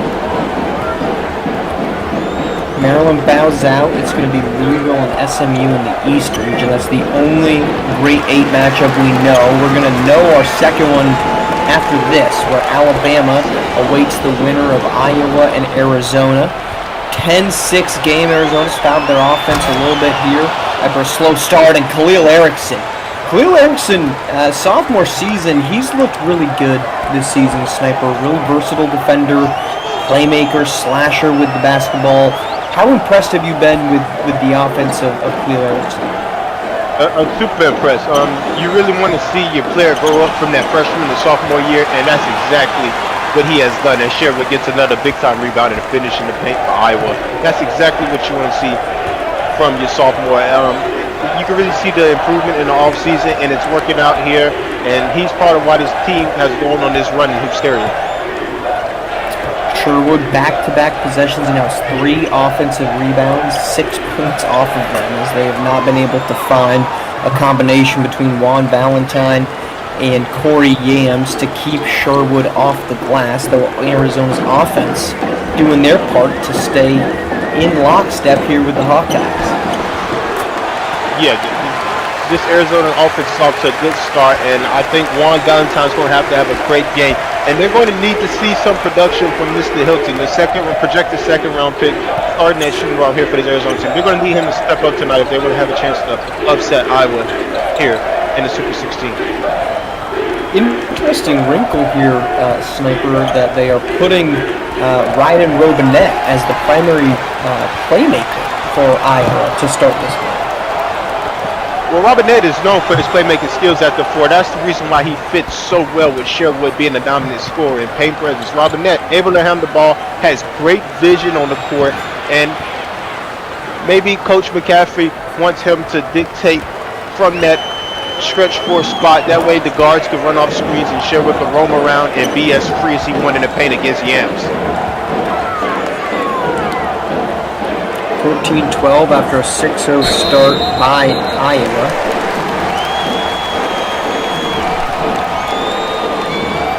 That's going to be foul called on Corey Yams, his first, and that's going to lead us to our first substitutions of the game. Juan Valentine checking out for Arizona as the Hawkeyes try to find their way to get Lamarian Sherwood involved. He's going to do a little step fader buckets. Hot start here from Sherwood. That's a bad sign if you're Arizona. If Sherwood's that comfortable to hit a Dirk Nowitzki fadeaway from the elbow, that means he's comfortable to do anything he wants on the court, and that's what you don't want. You want to make him feel uncomfortable here tonight if you're Arizona.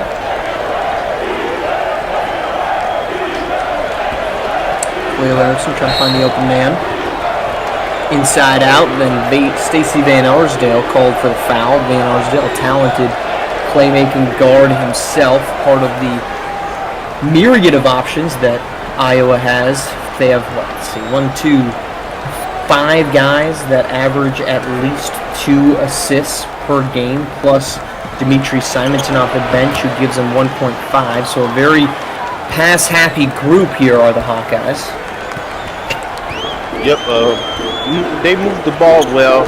They're a very good passing team. But Marsh, you asked me what were the keys to the game. What would be your keys for this Arizona team to try to pull off a big-time upset against this Iowa team.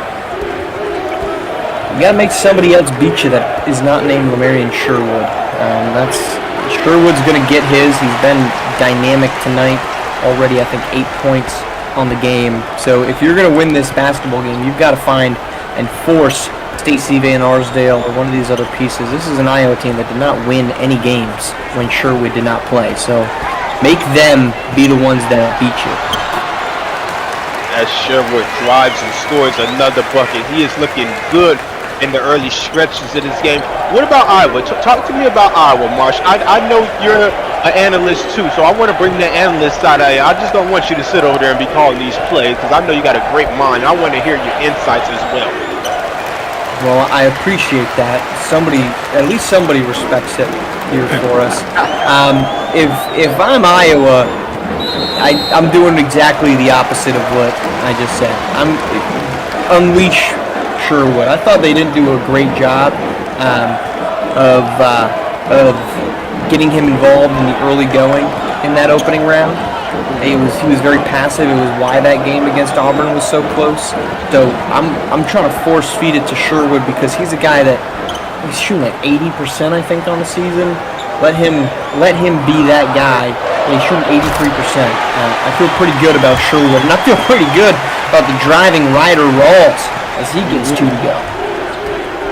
And the fact that you said that, we've seen Sherwood here early in this game get going, score 8 points. Oh my God. Oh my God. What a finish. Big dunk inside. That's Theophilus Hilton, talented scorer, the second leading scorer for this Arizona Wildcats squad, 13 a game. Yep, and to finish my comment, as we see Sherwood on the glass again, he looks unstoppable. We've seen him get going early, and now his teammates are confident, and they're starting to make plays. As we've seen Ryder Rawls, the possession before last, go down the lane and just dunk it like nobody was there. That's what he brings to this team as well, a confidence level that if he can do it, his teammates can do it, because they feel like they practice with him every day, they see what he do every day, and they need to support him.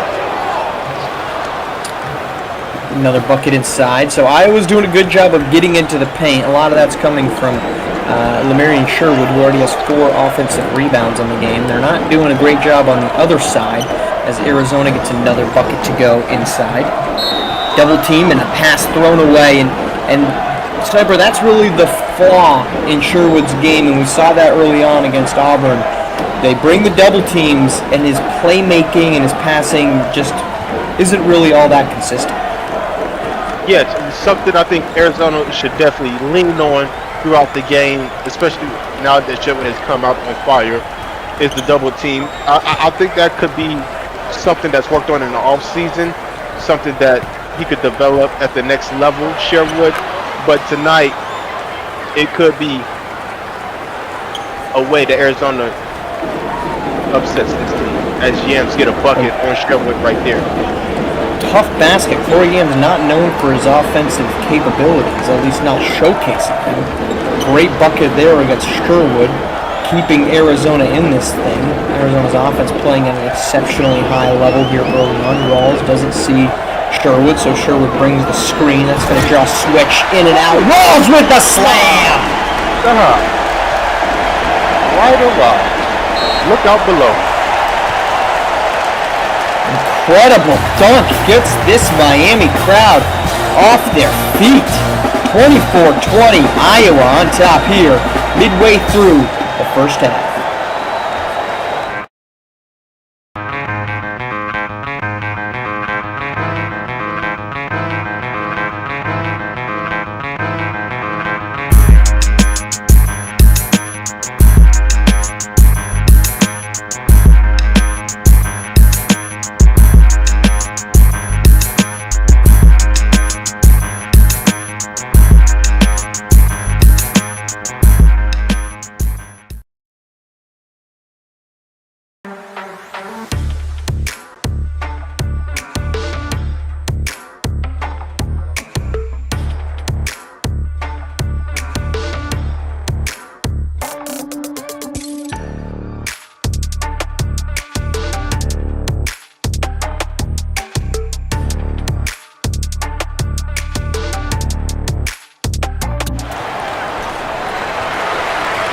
Welcome back to Miami, where Iowa sits on top of Arizona, 24-20. Just past the midway point in the first half, and it's been a dominant first half as that goes out of bounds. Looks like another Arizona turnover, gives the ball back to Iowa. And the Hawkeyes, Lemarian Sherwood, 4 offensive rebounds already in this one, Sniper, leading to 8 second chance points for the Hawkeyes. Yep, every time he's gotten the offensive rebound, he's put it right back up and it has gone. That's a problem if you're Arizona. You really want to control the paint and pace of this game. You don't want to get in the scoring contest with Iowa because I don't think Arizona has the offensive firepower to keep up. So they will need to get stops to control the paint and pace of this game. Aggressive defense there by Iowa. And keep an eye on this, 24-20, no Lemarian Sherwood. 40 seconds into this Sherwood-less streak, and that's going to be a foul called. That'll send Arizona to the free throw line. And there is DeJuan Litton Cordova, beg your pardon. So no Sherwood. We'll see if Iowa can hold on to this 4-point lead that he helped them build. Do you think this is a time that Arizona should capitalize on with no Sherwood on the floor, Marsh? Do I think it should be the time? Yes. I think they have no choice but to make it the time. I'm curious what you think. What do they have to do to capitalize in this moment? Because it seems like any minute that Iowa can go with Sherwood off the floor and maintaining a lead is going to be a big one. But how long do you think he sits here? With no fouls, I say 2 to 3 minutes at the most. I truly believe Coach McCaffrey is just getting them out for a Gatorade break, just keeping them fresh for later in the game. But I don't see him sitting out no more than 2 to 3 minutes. He should be right back in. Litton Cordova gets both to fall, back to a 2-point game here early on. Arizona has not led, and a good basket to answer. They'll need all of those. This time it's Ryder Rawls getting it to go. Iowa led early, 6-0. Arizona has not tied the game since then. And a steal there by Rawls, another Arizona turnover. Iowa trying to make them pay. Triple. Opportunity falls. Take advantage. Dimitri Simonton, the team leader, made threes, adds to that total. And Iowa's lead up to 7. That's the highest of the game. 7-point advantage leads to a Wildcats timeout. Time to shout out the chat. You got the chat open there over there, Sniper? You want to let the people, give a shout out to those who have tuned in for us? Yeah, I definitely got the chat open. Shout out to Monte Parsons. Shout out to Smokey. Shout out to Jordan Scott. Shout out to Coach Simpson. What's up, Coach Simpson? Shout out to Tony D. He's in the chat. Shout out to Coach Wood. Hey, Pope Politicking is in the chat. Coach Trey Pope is in the chat. It's Skinny. I know he's happy tonight. Talking about easy win in the chat. We got Jordan Chad in the chat. We got Kai Killers in the chat. Let's see if we have any shout outs in the chat. Coach Drayton. Shout out Syracuse. Coach Simpson. Shout out to Coach Pope.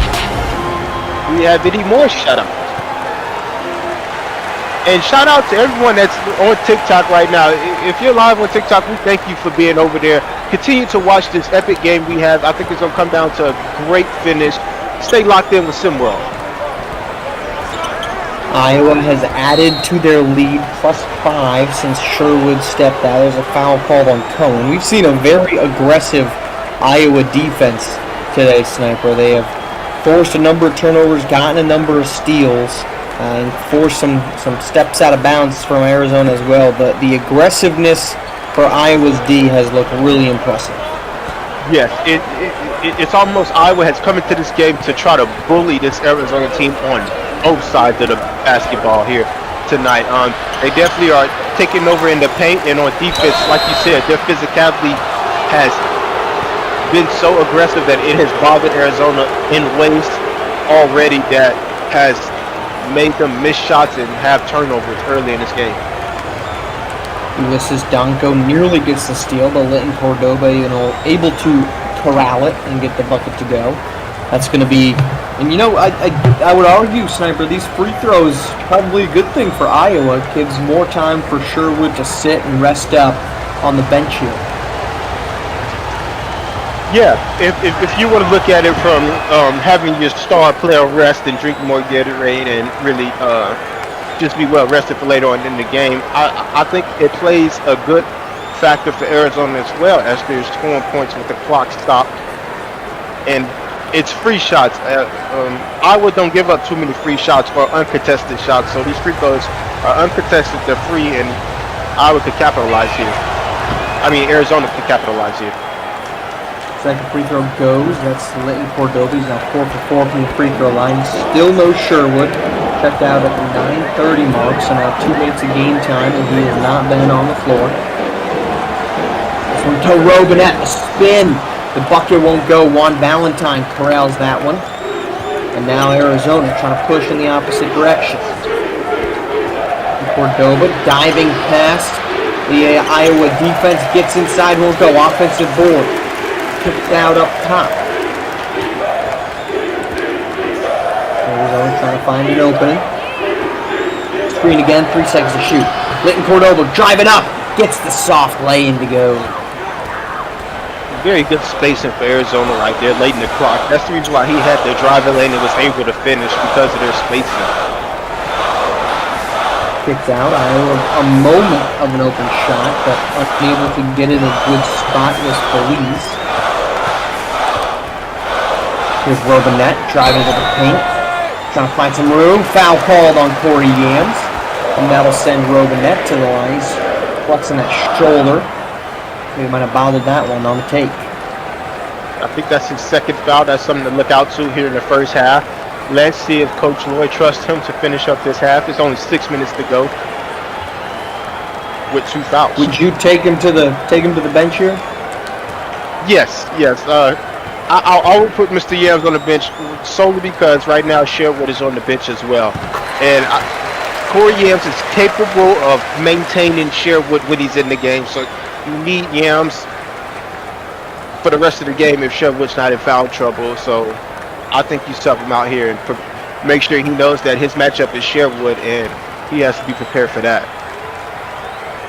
First free throw falls for Iowa. Second free throw from Robinette goes as well, so the lead staying at 5.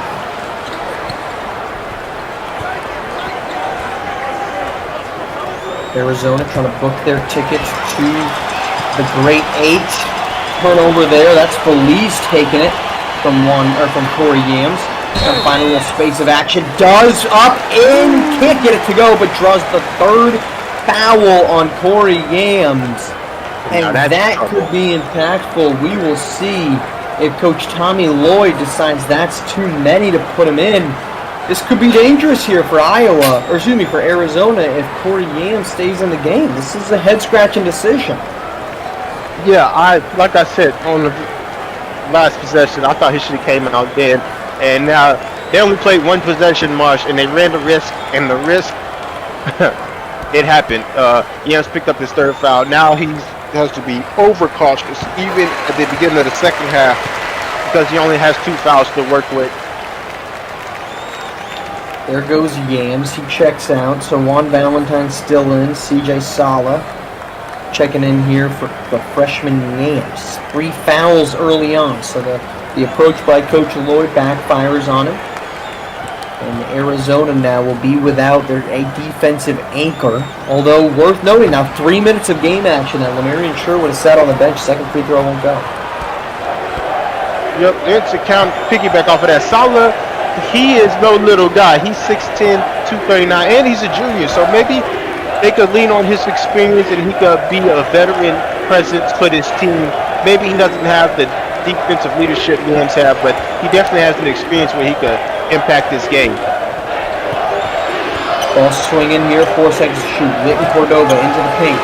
Underhand, batted around. That's going to be stolen and taken by Iowa. Chance to push in transition, they do. Slow it down here though. No advantage to be gained. Trying to find it inside. That's going to be a turnover. Cleo Erickson with the steal. Beg your pardon, that was Sala. Dumping it inside to Sala from Bamba. Sala gets that to go. Good basket over the top of Simonton.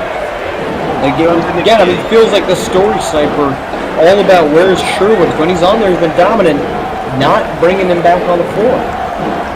Yeah, this is an interesting, I would say, move by McCaffrey. Maybe he sees something that we don't, but the pure dominance of Sherwood is what makes him have to be on the floor. But if they continue this and they lose the lead, McCaffrey's going to be the one looked at in the media for his lack of subbing in the first half. They got the lead up to 7 at one point. Arizona's clawed back down to 4. Trying to make it a one-possession game. Here's Valentine. And that's going to be tipped away, and that's going to be a steal. Feliz, he has been hyper-aggressive as the on-ball defender for Iowa. And that is a big turnover yet again a stoppage in play, and still no Lamarian Sherwood checking in. Yep, and this Iowa team has been getting it done on defense end. It started with Mr. Ryder Rouse. He had a couple steals early in the game, and Feliz has picked up right where Ryder Rouse had left off, continuing to be a pest on the ball and getting steals. And now this Iowa team is in the bonus, which is great news for them late in the first half. And that is the reason from Corey Yam's foul trouble. So that gets the Hawkeyes to the line. They hit the first front end of the 1-and-1. 5 minutes of game action without Lamarian Sherwood. The lead has gone up to 6, was 4. 24-20 when Sherwood left. 34-28 now.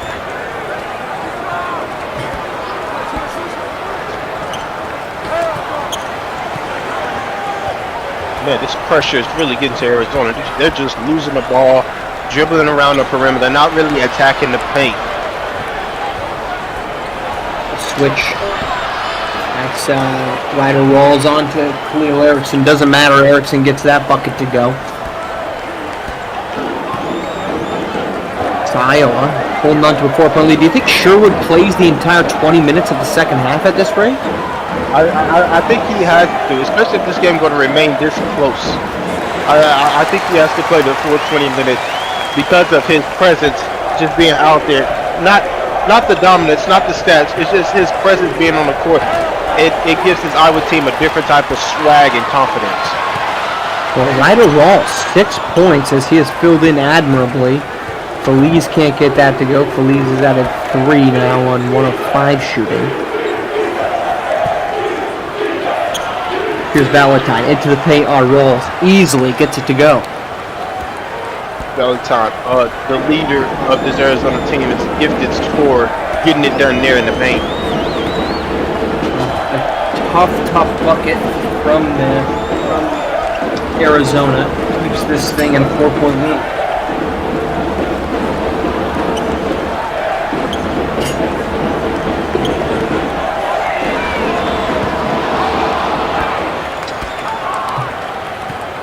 Iowa can't capitalize there.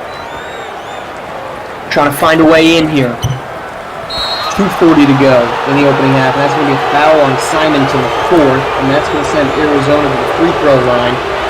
Bluebirds coming from this very Iowa-favored Miami crowd. See if that means a reintroduction of Lamarian Sherwood. It does look like, I think, Sherwood over there checking in for the final 2.5 minutes of this first half. If it is, I wonder what took Coach McCaffrey so long to put him back in, as he is stuck back in. Well, they only lose 2 points from that, so 7 minutes without Sherwood on the floor, only 11 minutes played, 10.5. They only lose 2 points, so their lead was 24-20. It's now 36-34. Here's Sherwood setting a screen. That's going to be Feliz, and immediately you see the impact that Sherwood has when he steps back on the floor. Yep, you're absolutely right, Marsh. One screen set, one bucket, score 5. And interestingly, we see Corey Yams getting ready to check in with those 3 fouls. Surprising move here from Arizona into the paint. Good defense there from Sherwood. Stays vertical. Misses. Here comes Iowa trying to push on the opposite end. Duffed up there on the perimeter. There's Sherwood trying to back down. He's going after Solid. Double team. And that's going to be out of bounds. They're going to rule that off of Sherwood. And again, that is really, we saw Auburn Sniper go to the double team quite often on Sherwood, and it really seemed to frustrate him, take the ball out of his hands. Arizona using it sporadically. Would expect to see that more. Would you agree? Yes, I think the couple possessions they used here in the first half, they have got good results. Look for them to make this a staple of their defense in the second half, especially with Yams being in foul trouble, to try to protect him some and just force Sherwood into some mistakes that he has already shown that he could possibly do with a double team. Follow through coming in. Sala skying in. Jay Sala the Jr. puts 2 on the board. Looked like a missed shot there, and big finish by the Wildcats. And here comes Feliz again. Feliz trying to get aggressive. Board, it's going to be picked back to Feliz. Won't get that. Not sure why Sherwood didn't just go right up there. It's his 5th offensive board of the game. Chance to tie or potentially take the lead. Here are the Wildcats, under a minute to go in the first half.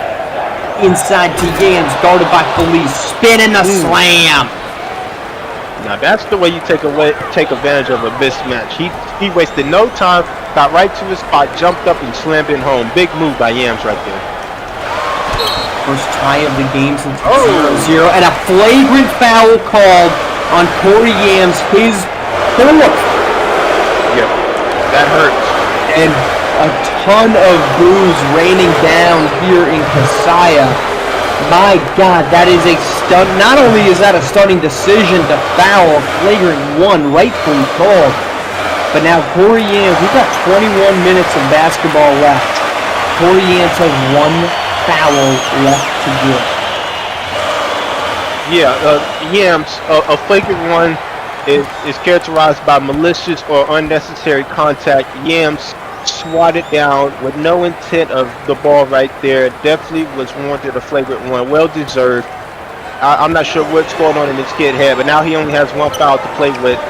And Sherwood's going to be ultra aggressive probably from here on out if he sees him. And they didn't take him out. So Yams on the floor with 4 fouls here in the first half. That one's tipped away. That's going to be Wildcats ball. Good aggressive defense by Khalil Erickson. A lot of mishandles of the ball on both teams. This is uncharacteristic of Iowa, in my opinion. They're usually a team that takes care of the ball really, are really smart and has high IQ on the offensive end. It's interesting to see how this Arizona team is able to make them turn the ball over. 10 Arizona turnovers, just 4 right now for the Hawkeyes. It's a miracle that this is a 1-point game in favor of Iowa, considering the number of turnovers that Arizona has had. Ball swings to Sherwood. Yams has checked out. Here's Sherwood driving to the paint. That won't go. And that will end our first half. A 39-38 Iowa lead. Sniper, your takeaways from an entertaining first half? I think Arizona has to be extremely happy with where they sit at halftime. They're only down by 1. They haven't played the best defense. They haven't been the best on offense, but yet they only got themselves down by 1. I think they're happy, and they're going to make a lot of adjustments on the defensive end and offensive end at halftime. If you're Iowa, you're kicking yourself for not being up 10 points. Like you just said, Marsh, turnovers, easy layups, and just being careless with the ball. I'm pretty sure Coach McCaffrey is going to be harping on, let's take advantage of opportunities that they give us. They're going to beat themselves, so let's go ahead and beat them while they do it to themselves. Sherwood misses about 7 minutes of action there in the first half. Iowa holds on to the lead. Still no lead at any point in this game from the Arizona Wildcats at the half. High shooting night from the Wildcats, but 10 turnovers keeping this thing close. 39-38, Iowa on top at the break.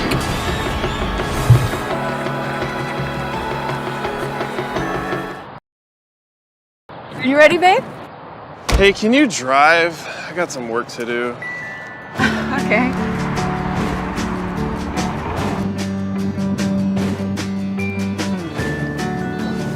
place is sweet. Yeah, sweet. Come on, we're here. Look around. Dude, look. Check out these crazy rocks. You know what's crazy is like, how come this thing is not connecting? Bluetooth not on?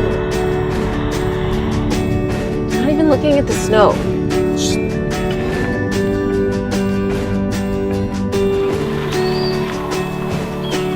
Well, we're home. Finally, I get some Wi-Fi.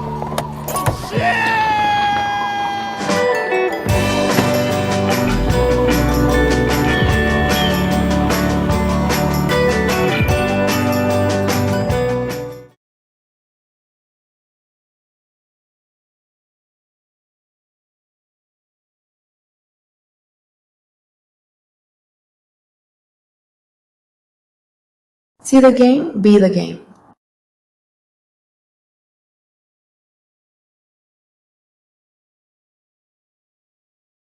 I've been a part of SimWorld Sports for over 2 years now, and it's been a great experience. There's so much stuff you can do, such as immersive media.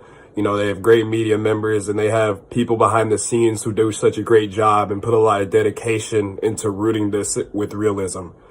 SimWorld Sports is the only place where you can see the game, be the game.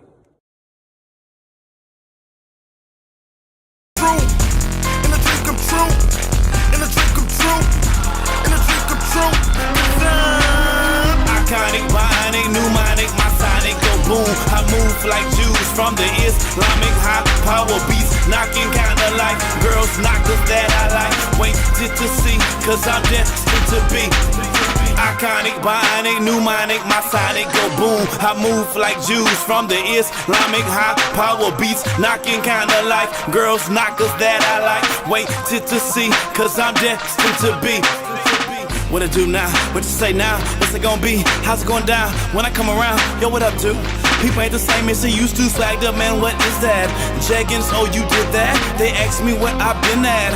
Nowhere where they live at. Seems to me that you like the heart. Random thought, a la carte. Wind them up, get ready. Set, go. Press the start, I played my part. Made my mark. Swam with sharks and fishes. Yo, beef is malnutrition. I have no competition. Our lives are way too different. I come through in your kitchen. Your job don't come with pensions. I'm on another mission. Listen, cop that car, fuck that price. Touch that broad, damn that's nice. Money stack the midget height, I said it and I'm sorry. My bankers rather sharp us. My money's unretarded. This sophisticated ignorance, boy, don't get me started. Iconic, bionic, pneumonic, my sonic go boom. I move like Jews from the Islamic high power beats, knocking kinda like girls knockers that I like. Wait to see, cause I'm destined to be.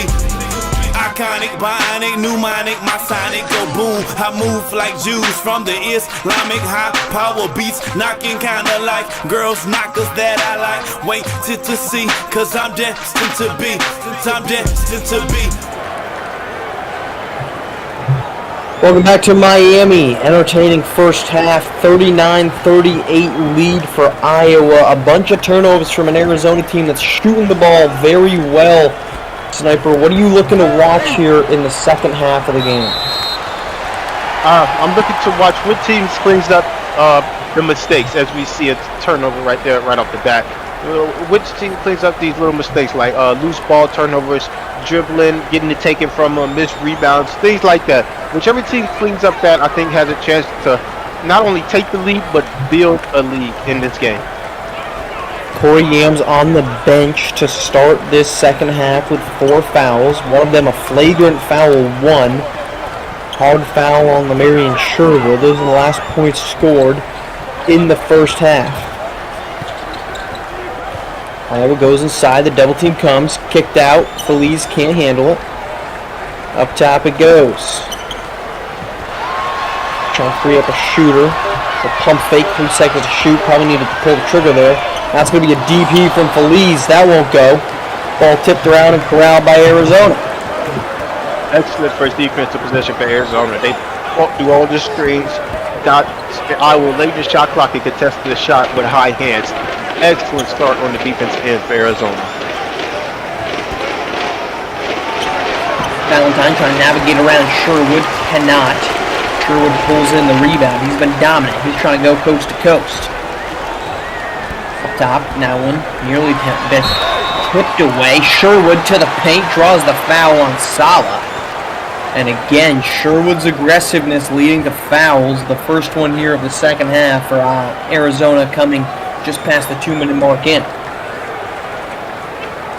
What a luxury to have in Coach McCaffrey in Iowa, right? Your star 5-man can handle the ball, bring it up the court, navigate the transition, and make his way to the rim and get a foul. It's almost like he's a point forward out here right now, Sherwood, for Iowa, as he makes the first free throw. Sherwood, chance to push up 3. Yes, is definitely the ball handling with Sherwood is solid. It's really the passing and playmaking to spot the open man that has been a detractor and negative as he misses a free throw. He's now 2 for 4 in the game. That too has been a negative for his game. Since we're here early in the half, Marsh, give me your take. What are the keys for both teams to try to get a victory here in the second half? Well, if Arizona would simply cut down on the turnovers, they shot 66% in the first half, eliminating turnovers, and I think this game looks a lot different. Iowa, meanwhile, has got to take advantage of this sloppy play by Arizona.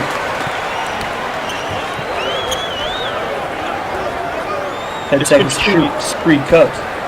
Go ahead. It's interesting you said that, because I think that Iowa has been just as sloppy as Arizona. Maybe not as many turnovers, but to me, this Iowa team feels a little bit off. They're not playing as fast and as smooth as they usually do. And I think that's part of Arizona's defensive strategy. They have been getting pesky steals. They've been physical with this Iowa team as well.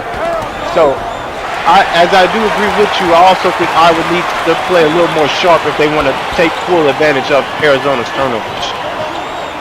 Robinette gets the turnover there. As Iowa continues to have, that's 12 turnovers for Arizona. Trying to find an open man. Ball swings around to the edge. Iowa now 8 seconds to shoot. We'll see what they do with it. Feliz up top. 4 seconds. Feliz gonna have to pull the trigger. Does. Deep 3 ball. Goes! Big time shot. Feliz rattling home a triple. 6-point game, second largest lead of the game for Iowa. Arizona has not led. We've had one tie, 38 apiece. Since then, been all Iowa. Here they push. Please pull it, keep 2. Down, won't go.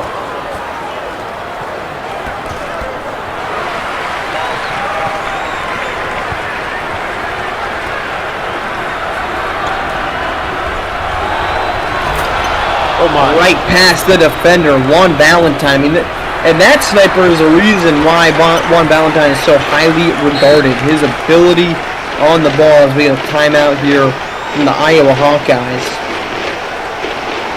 And as you look ahead, what do you give the chances of the winner here if you're Alabama or looking at Alabama? Do you think, obviously, whoever wins is going to have the better shot at it, but Iowa or Arizona, better matchup if you are Alabama? Is there a team you're rooting to play against?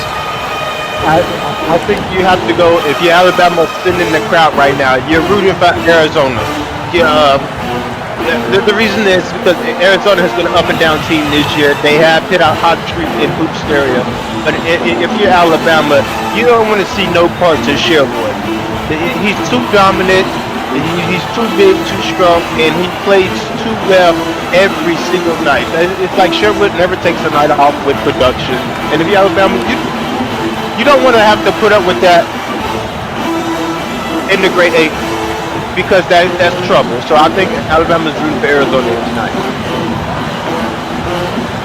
10-seed Arizona snuck in with a good finish to Pac-12 play. Iowa, meanwhile, was one of the best teams in the Big Ten before Sherwood's injury sidelined him for 5 games. They went 0-5, killed their chances at a Big Ten championship.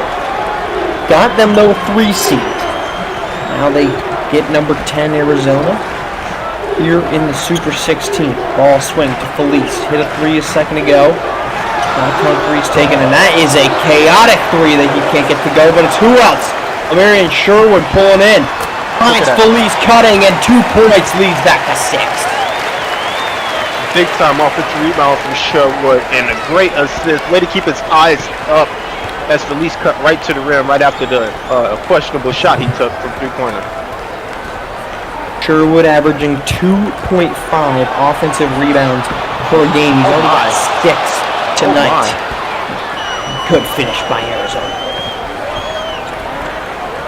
That was Khalil Eckerson with the turnaround mid-air, the flick shot. Little Michael Jordan video game move there from him.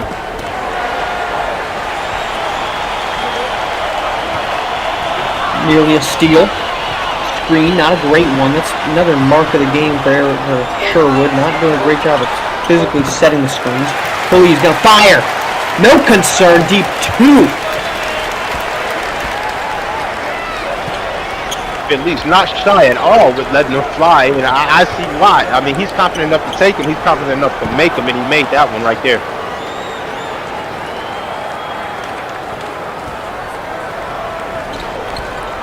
Arizona staying on pace here with the Hawkeyes. We passed the 5-minute mark of the second half. Trying to fight their way back into this thing. They've never led. Trailed by as many as 7. Otherwise, this game has been within about a possession or 2 throughout. With the screen for Felice. Felice to the paint. That goes.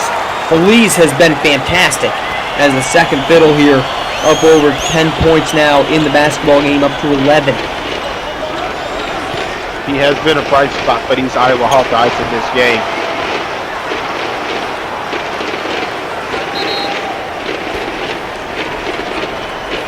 Timeout by the Hawkeyes after the Hilton bucket gets us right back to where we've been pretty much all night. A 4-point game. Iowa on top here in the second half.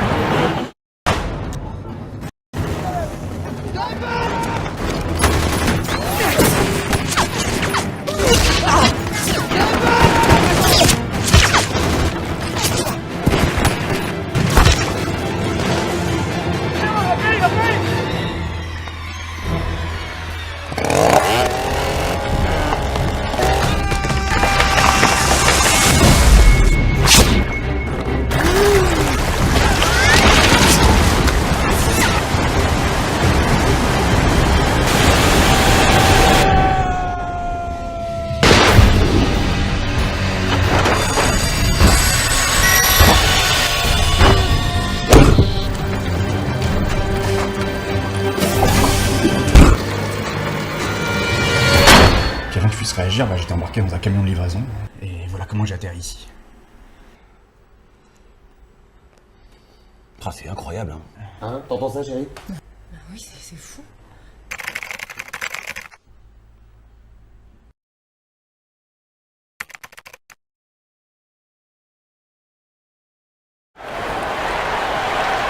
Welcome back to Miami, where the Iowa Hawkeyes hold on to a 4-point lead against the Arizona Wildcats here in the Super 16. Opportunity to advance to the Grade 8. There's a turnover. Arizona, chance to play within 2. Rising up, gets it to go. Defense answering the call here for Arizona in the second half. And if you don't look now, Arizona only down by 2. This is a different ball game getting late into the second half. No offensive board for Iowa. They have done such a good job extending possessions and getting second chance points here. Sala inside. Still no Corey James dealing with 4 fouls. That one is a good contest, but Sala and a tip away. Another turnover. Iowa trying to push. Foul called on Hilton and heading to the line. Iowa Hawkeyes up by 2. That's going to be Ulysses Donko headed to the free throw line for Iowa. Get this, Marsh. I blame that whole play on Lamarian Sherwood, and here's the reason why. These Iowa guards are so used to playing against such a physical, dynamic rebounder in practice in Sherwood that they know that the big man cannot get it past his waist, or Sherwood cannot get it past his waist, or he's going to duck it on the offensive rebound. So that's exactly what they did on that last defensive possession with Sala. He may have got the rebound, but he brought it down to his hip height, and the guards did not let him bring it back up. They stripped it right away and got right out with it, and it led to a transition foul and 2 made free throws by Danko. So I credit Sherwood for teaching his guards how to strip the ball right there. lead is back to 4. It's been at 4 pretty much the entire game. Still no Corey Yams. He had 4 first-half fouls, including a flagrant 1. Can't get that to go inside. Down on the floor is an Iowa Hawkeye. Is not Sherwood. That is Sherwood as he bullies his way into the paint and over 2 defenders. Sherwood makes it a 6-point game. Sniper, at what point do you consider bringing back in Corey Yams here with the 4 fouls? I think under the 10-minute mark, Corey Yams is a great defender as we get a nice slam right there by the Wildcats. He's such a dynamic defender, and you don't want to risk him fouling out too early in this game. So I think you bring him back under the 10-minute mark. Triple won't go there for Iowa. As Corey Yams played an even in the first half, played even through 11 minutes. The only player besides Jeremy Fifield who played 2 minutes and a +3. Another turnover. Stop me if you've heard that before. Iowa's defense suffocating this Arizona Wildcats offense. 14th turnover. Here's Sherwood. Double team comes, kicks it out of top. Ball swings back around. Trying to find an advantageous look. Again they go to Sherwood. Double team won't come this time. Kicks it out. 3-pointer. Iowa. Halfway down and out.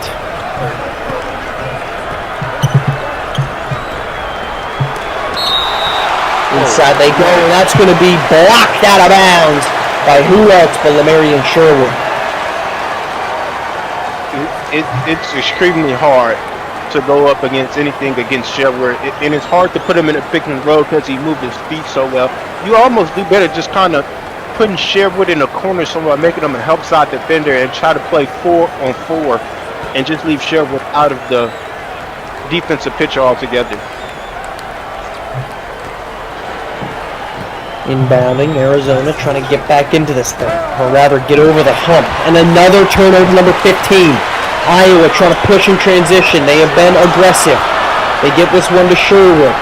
Sherwood into the paint he goes, and Lamarian Sherwood has been unstoppable inside the paint today for Iowa. Just one missed shot on the afternoon.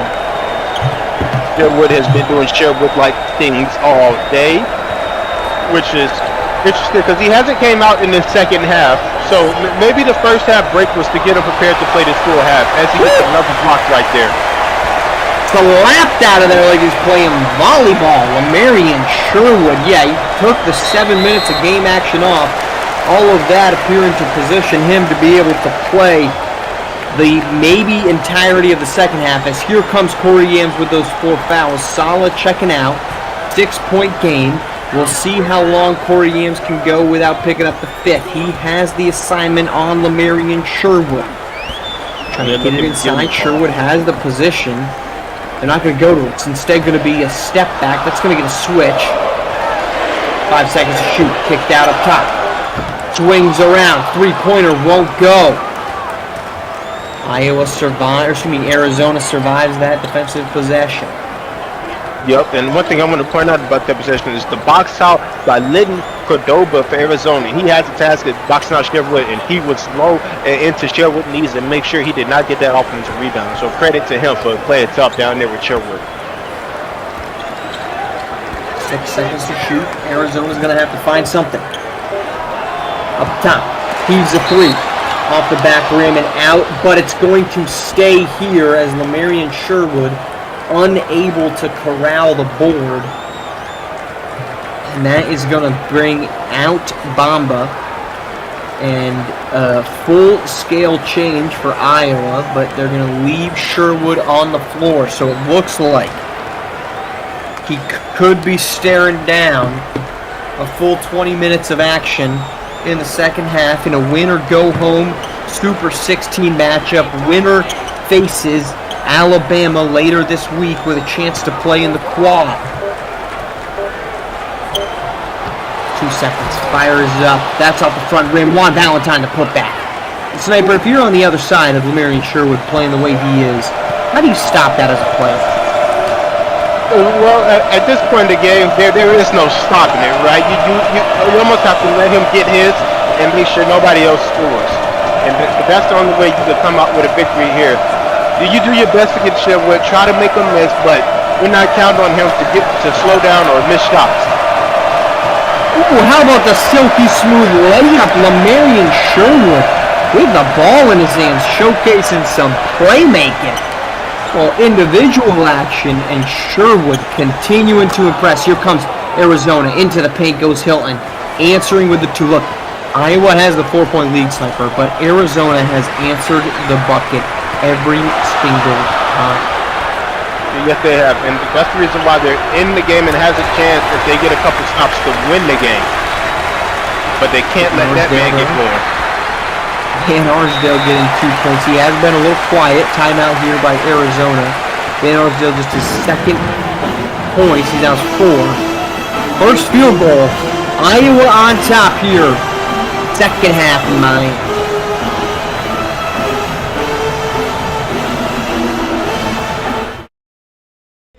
Won't go. Rebound Bosch. Back out to Allen. His three-pointer. Bang! Now there's a steal by Bird. Underneath the DJ. What's this gonna be? Lead pass. Stop it! Stop it! Do not do him like that! Now goes the roll. Ran to the three-pointer out front. Hit him! Yes, he did! Iguodala up for the layup. Oh, blocked by James. Decide not to use it. Curry way downtown. Bang! Bang! Oh! LeBron James with no regard for human rights. Come down. Up high, down hard. Is this the time?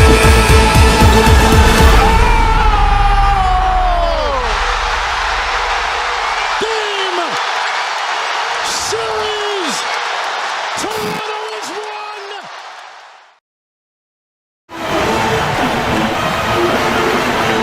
Back to Miami, our top performer. Who else? Lamarian Sherwood, 20 points, 9 of 10, shooting. Iowa on top by 6, Sniper. Yep, and real quick, after the break, Marshall, I really wanted to get your opinion on Sherwood's draft stock in a performance like this. He has been dominant. Do you see his draft stock going up in a game like this, or just staying even keel? Well, I think he's a top 5 pick. I think his stock probably stays the same because there's not really anywhere else to go up. It kind of depends on what you want at top of the draft. Is true what goes up. What else does he do to make buckets? That's a big basket there from Lamarian Sherwood. To me, I think he's a top 5 guy, and I think he stays as top 5. Big question marks about what other teams in the top might do to take him, but I don't think it goes anywhere. And Sniper, another Arizona turnover. I think that's 16 now on the game. Yeah, not being physical with the basketball is a mistake if you're any offensive player at any level. The game is physical on both sides of the ball. You have to be physical on offense and defense. And right there, Arizona was not physical on offense, and they paid the price because Iowa was aggressive on defense. Stacey Van Arsdale can't get that to go. They bring out the zone defense. They are 8-point game. This is the largest lead of the afternoon for Iowa, and right in there goes Khalil Erickson. I'll ask you the same question as me, Sniper. Lamarian Sherwood's draft stock up or down here? I think it's up. I think he has showcased an elite ability to score the ball, and the fact that he's able to play make with the ball in his hand, I think improves his stock just a little bit. You don't see too many big men able to handle the ball and slice and dice through the lane like that. Again, Lamarian Sherwood, they bring out the zone defense specifically to stop him, and he just overpowers everybody, gets to the paint, and scores the easy basket. Yep, Sherwood gets right to his spot and just dominates every time. Go ahead, Marshall. Sherwood, I mean, look, he could be a surprising one of the highest seniors taken in the last handful of years if he does, when he comes out. And his game continues to just look dominant, and a questionable goaltending. I don't know if that was off the board yet, Sniper. Did you think that was a goaltend? Yeah, it looked like the ball barely grazed the backboard when Robinette got to it, but shout out to Rob Manson showing off athleticism and going to get it. Back to 6. It's been at 4 all game long. The zone's still in place. Here's Feliz. He's had a nice secondary scoring night for this team. They go to Sherwood. 3 defenders. Get around him. Triple. Needed. Got. And the lead goes to 9. Largest lead of the game here with under 6 to play in the second half. Iowa smelling blood in the water. And this is the time that they should be throwing haymakers and try to put this Arizona team out of this game is right now. But if you're Arizona, you're trying to battle back and just stay afloat into the last 2 to 3 minutes of this game where you can actually try to make a run and win. Hilton called for the foul after the bucket on the other end. They got punched. They got knocked to the mat. Arizona back up on their feet, down by 7. 5.5 to go, in need of a stop. Ball swing still to zone. They're trying to protect Corey Yams and his 4 fouls. Here's Lemarian Sherwood staring down 4 defenders in front of him. He says, I don't care. And the lead is back to 9. There is simply no answer. You're seeing a lack of aggressiveness from Corey Yams playing with those 4 fouls. Yeah, he really made a mistake when he picked up that flagrant and his 4th foul in the first half. And he's paying the price here in the second half. Because we know he's a great defensive player, but he needs his physicality in his room to be physical, to be a good defender, especially on someone as dominant in their skill as Sherwood. Foul called on Sherwood. That's his first. Sends Arizona to the free throw line.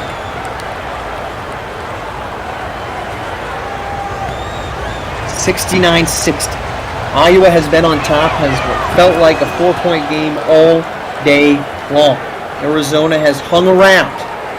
Corey Yams playing with 4 first-half fouls, including a flagrant one on Lemarian Sherwood. Sherwood has missed just 1 field goal all game long himself. And Iowa sits on top by 8. 5 minutes to go. That's your quick recap of where we are if you're just joining us.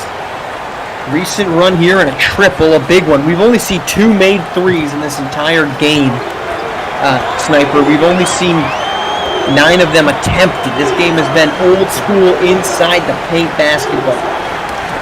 Here's 3 defenders around. Manages to hang on to it. That kicks out. Feliz resets. Feliz will step back over top of Corey Yams, and it's Lemarian Sherwood stopped by the rim. Yep, a rim miss from Sherwood. He mistimed out when he got blocked by the rim. As Arizona comes down and gets the bucket. Now they're in their full court press. Making things interesting here late, these Arizona Wildcats are. 2-possession basketball game. Arizona's attempted 2 3-point attempts all game long. They made neither of them. They'll probably need to get 1 good screen. That frees up Robinette. He dumps it off to Sherwood. Sherwood kicks out. Triple. Iowa gets it to go. Big time 3-pointer by Iowa. Good find by Lemarian Sherwood. Had everybody in the paint, all eyes on him, and he finds the shooter. Excellent playmaking for him that time on that possession. Josiah Cohen gets it. Quick answer from Theophilus Hilton, but 3 greater than 2. The lead sticks. 2-possession matchup. Needing a stop. Arizona has been unable to get one in this entire second half. Here's Robinette. Litton Cordova on it. Stuffed up at the free throw line. That one tipped around. That's going to stay Hawkeyes ball. 12 seconds on the shot clock.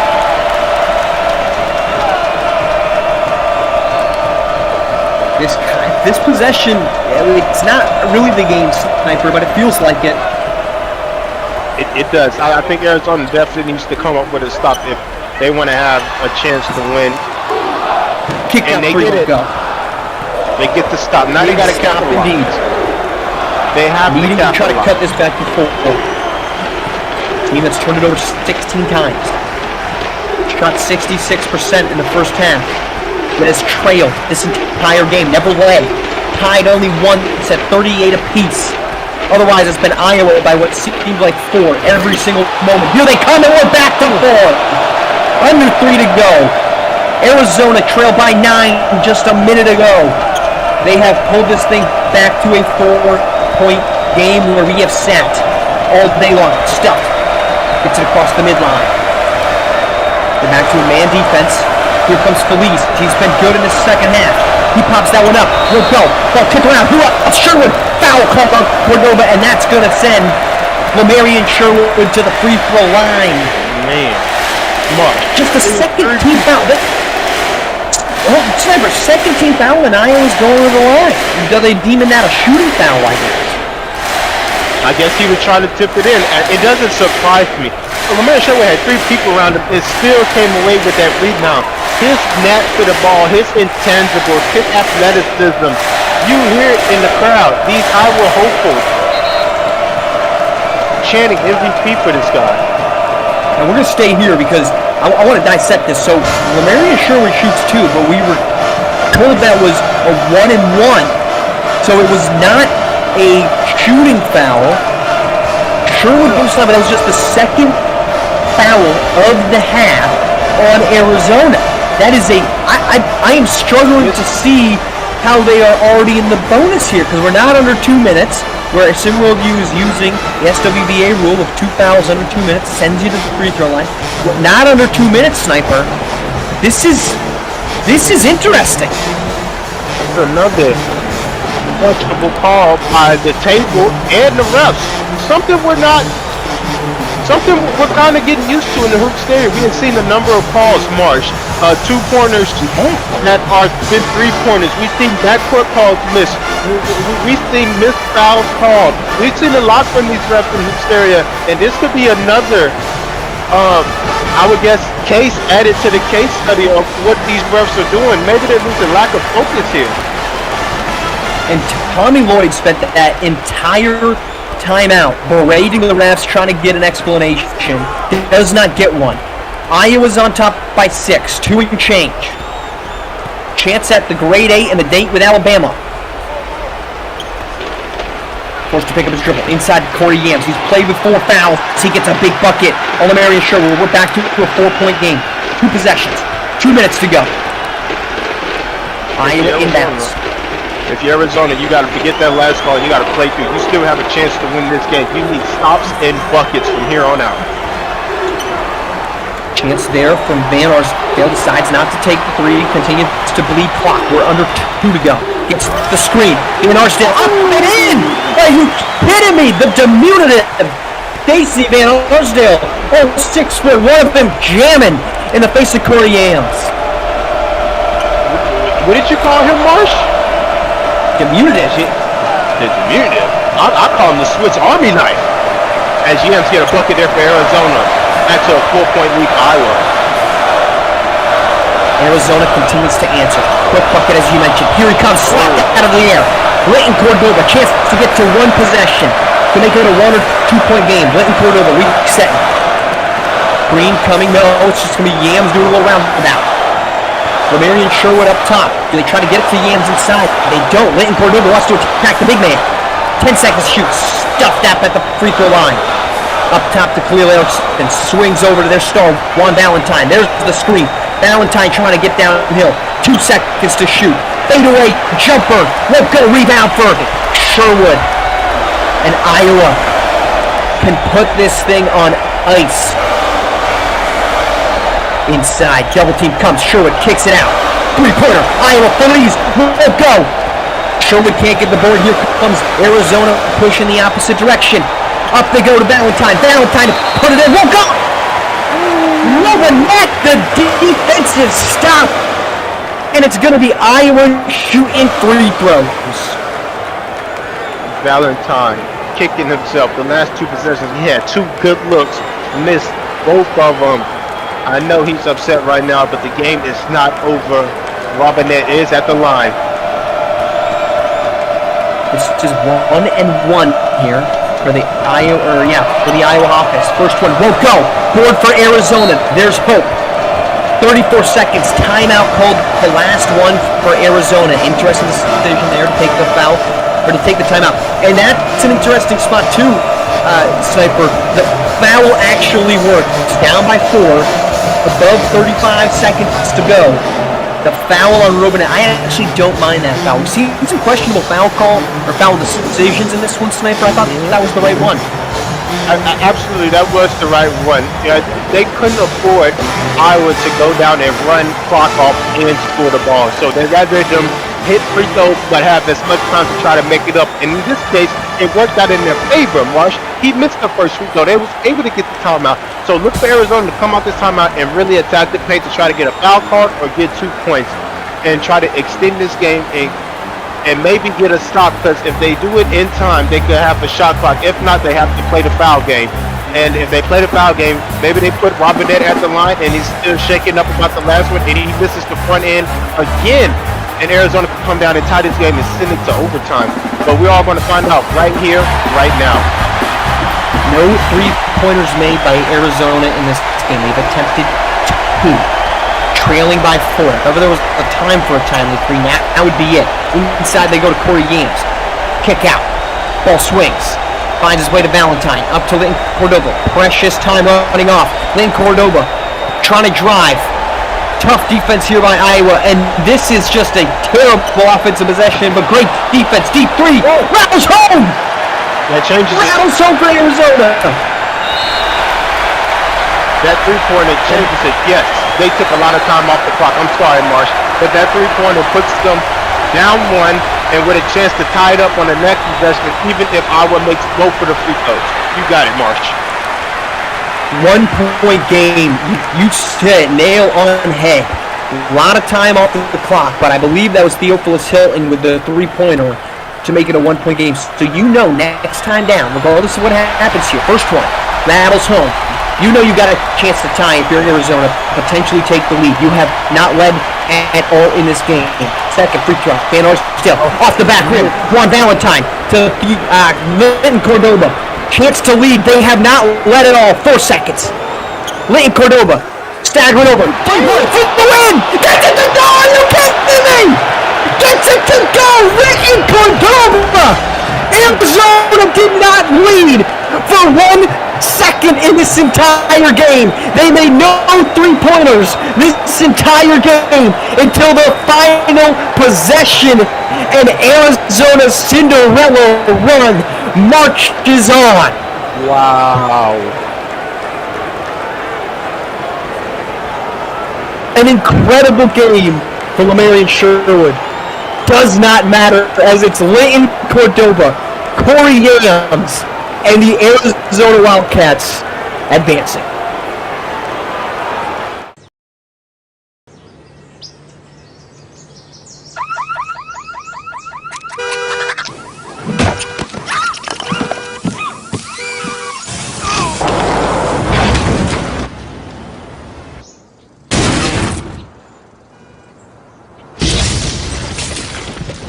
Life comes at you fast. Be ready with Nationwide. Investments, retirement, insurance.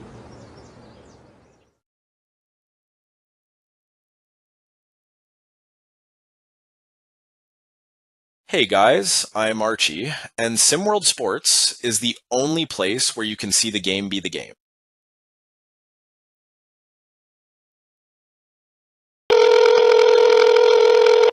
Tune in to No Missed Calls after every live stream, where you can hear unfiltered analysis of what went down.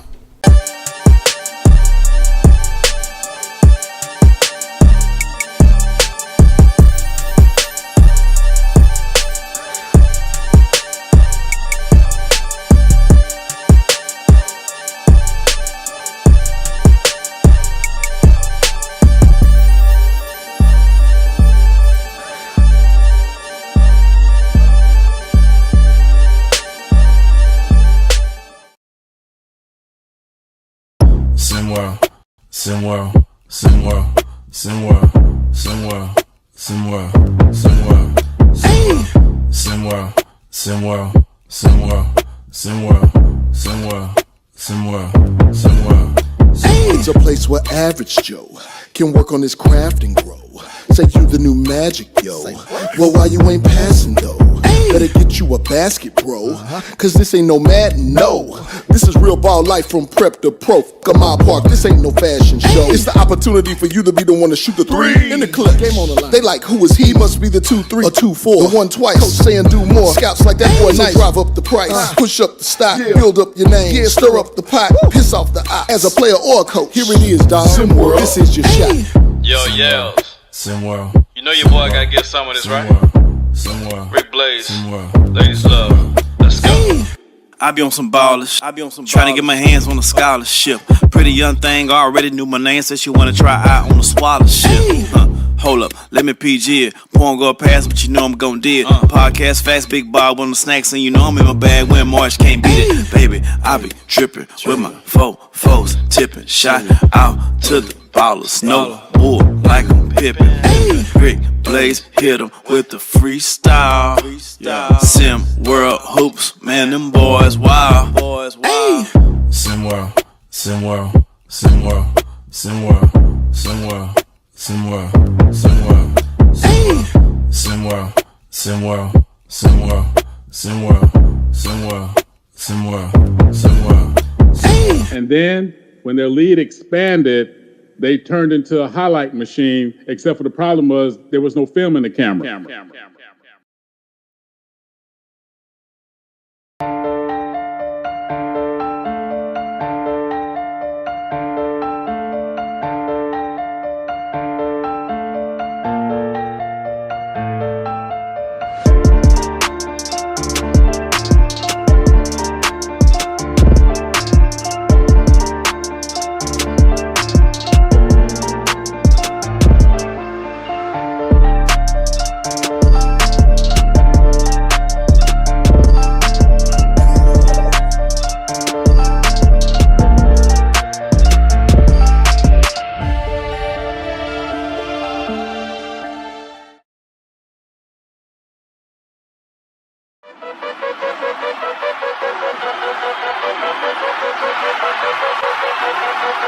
Green light, let's get it.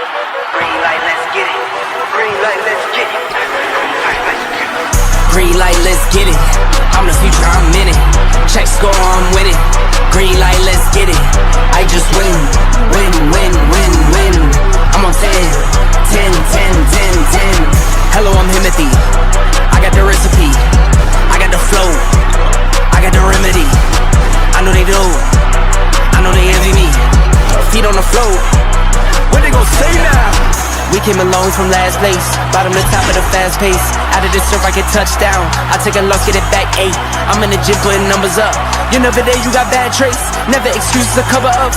Learn from the losses and bad breaks. Green light, let's get it. I'm the future, I'm in it. Check score, I'm winning. Green light, let's get it. I just win. Win, win, win, win. I'm on 10. 10, 10, 10, 10. Green light, let's get it. I'm the future, I'm in it. Check score, I'm winning. Green light, let's get it. I just win. Win, win, win, win. I'm on 10. 10, 10, 10, 10. Who said I wasn't him? Who said it? All this talk about who's on top and who's not. Miss me with the gospel. Check the score, yeah. See me coming off the screen. Know I gave myself the green light. Catch a shoe from the 3. If I'm not the one, it doesn't seem right. I need like 2, 4, 5, 6 in them rings. I'm talking back to back to back like 23. Green light, let's get it. I'm the future, I'm in it. Check score, I'm winning. Green light, let's get it. I just win. Win, win, win, win. I'm on 10. 10, 10, 10, 10. Green light, let's get it. I'm the future, I'm in it. Check score, I'm winning. Green light, let's get it. I just win. Win, win, win, win. I'm on 10. 10, 10, 10, 10.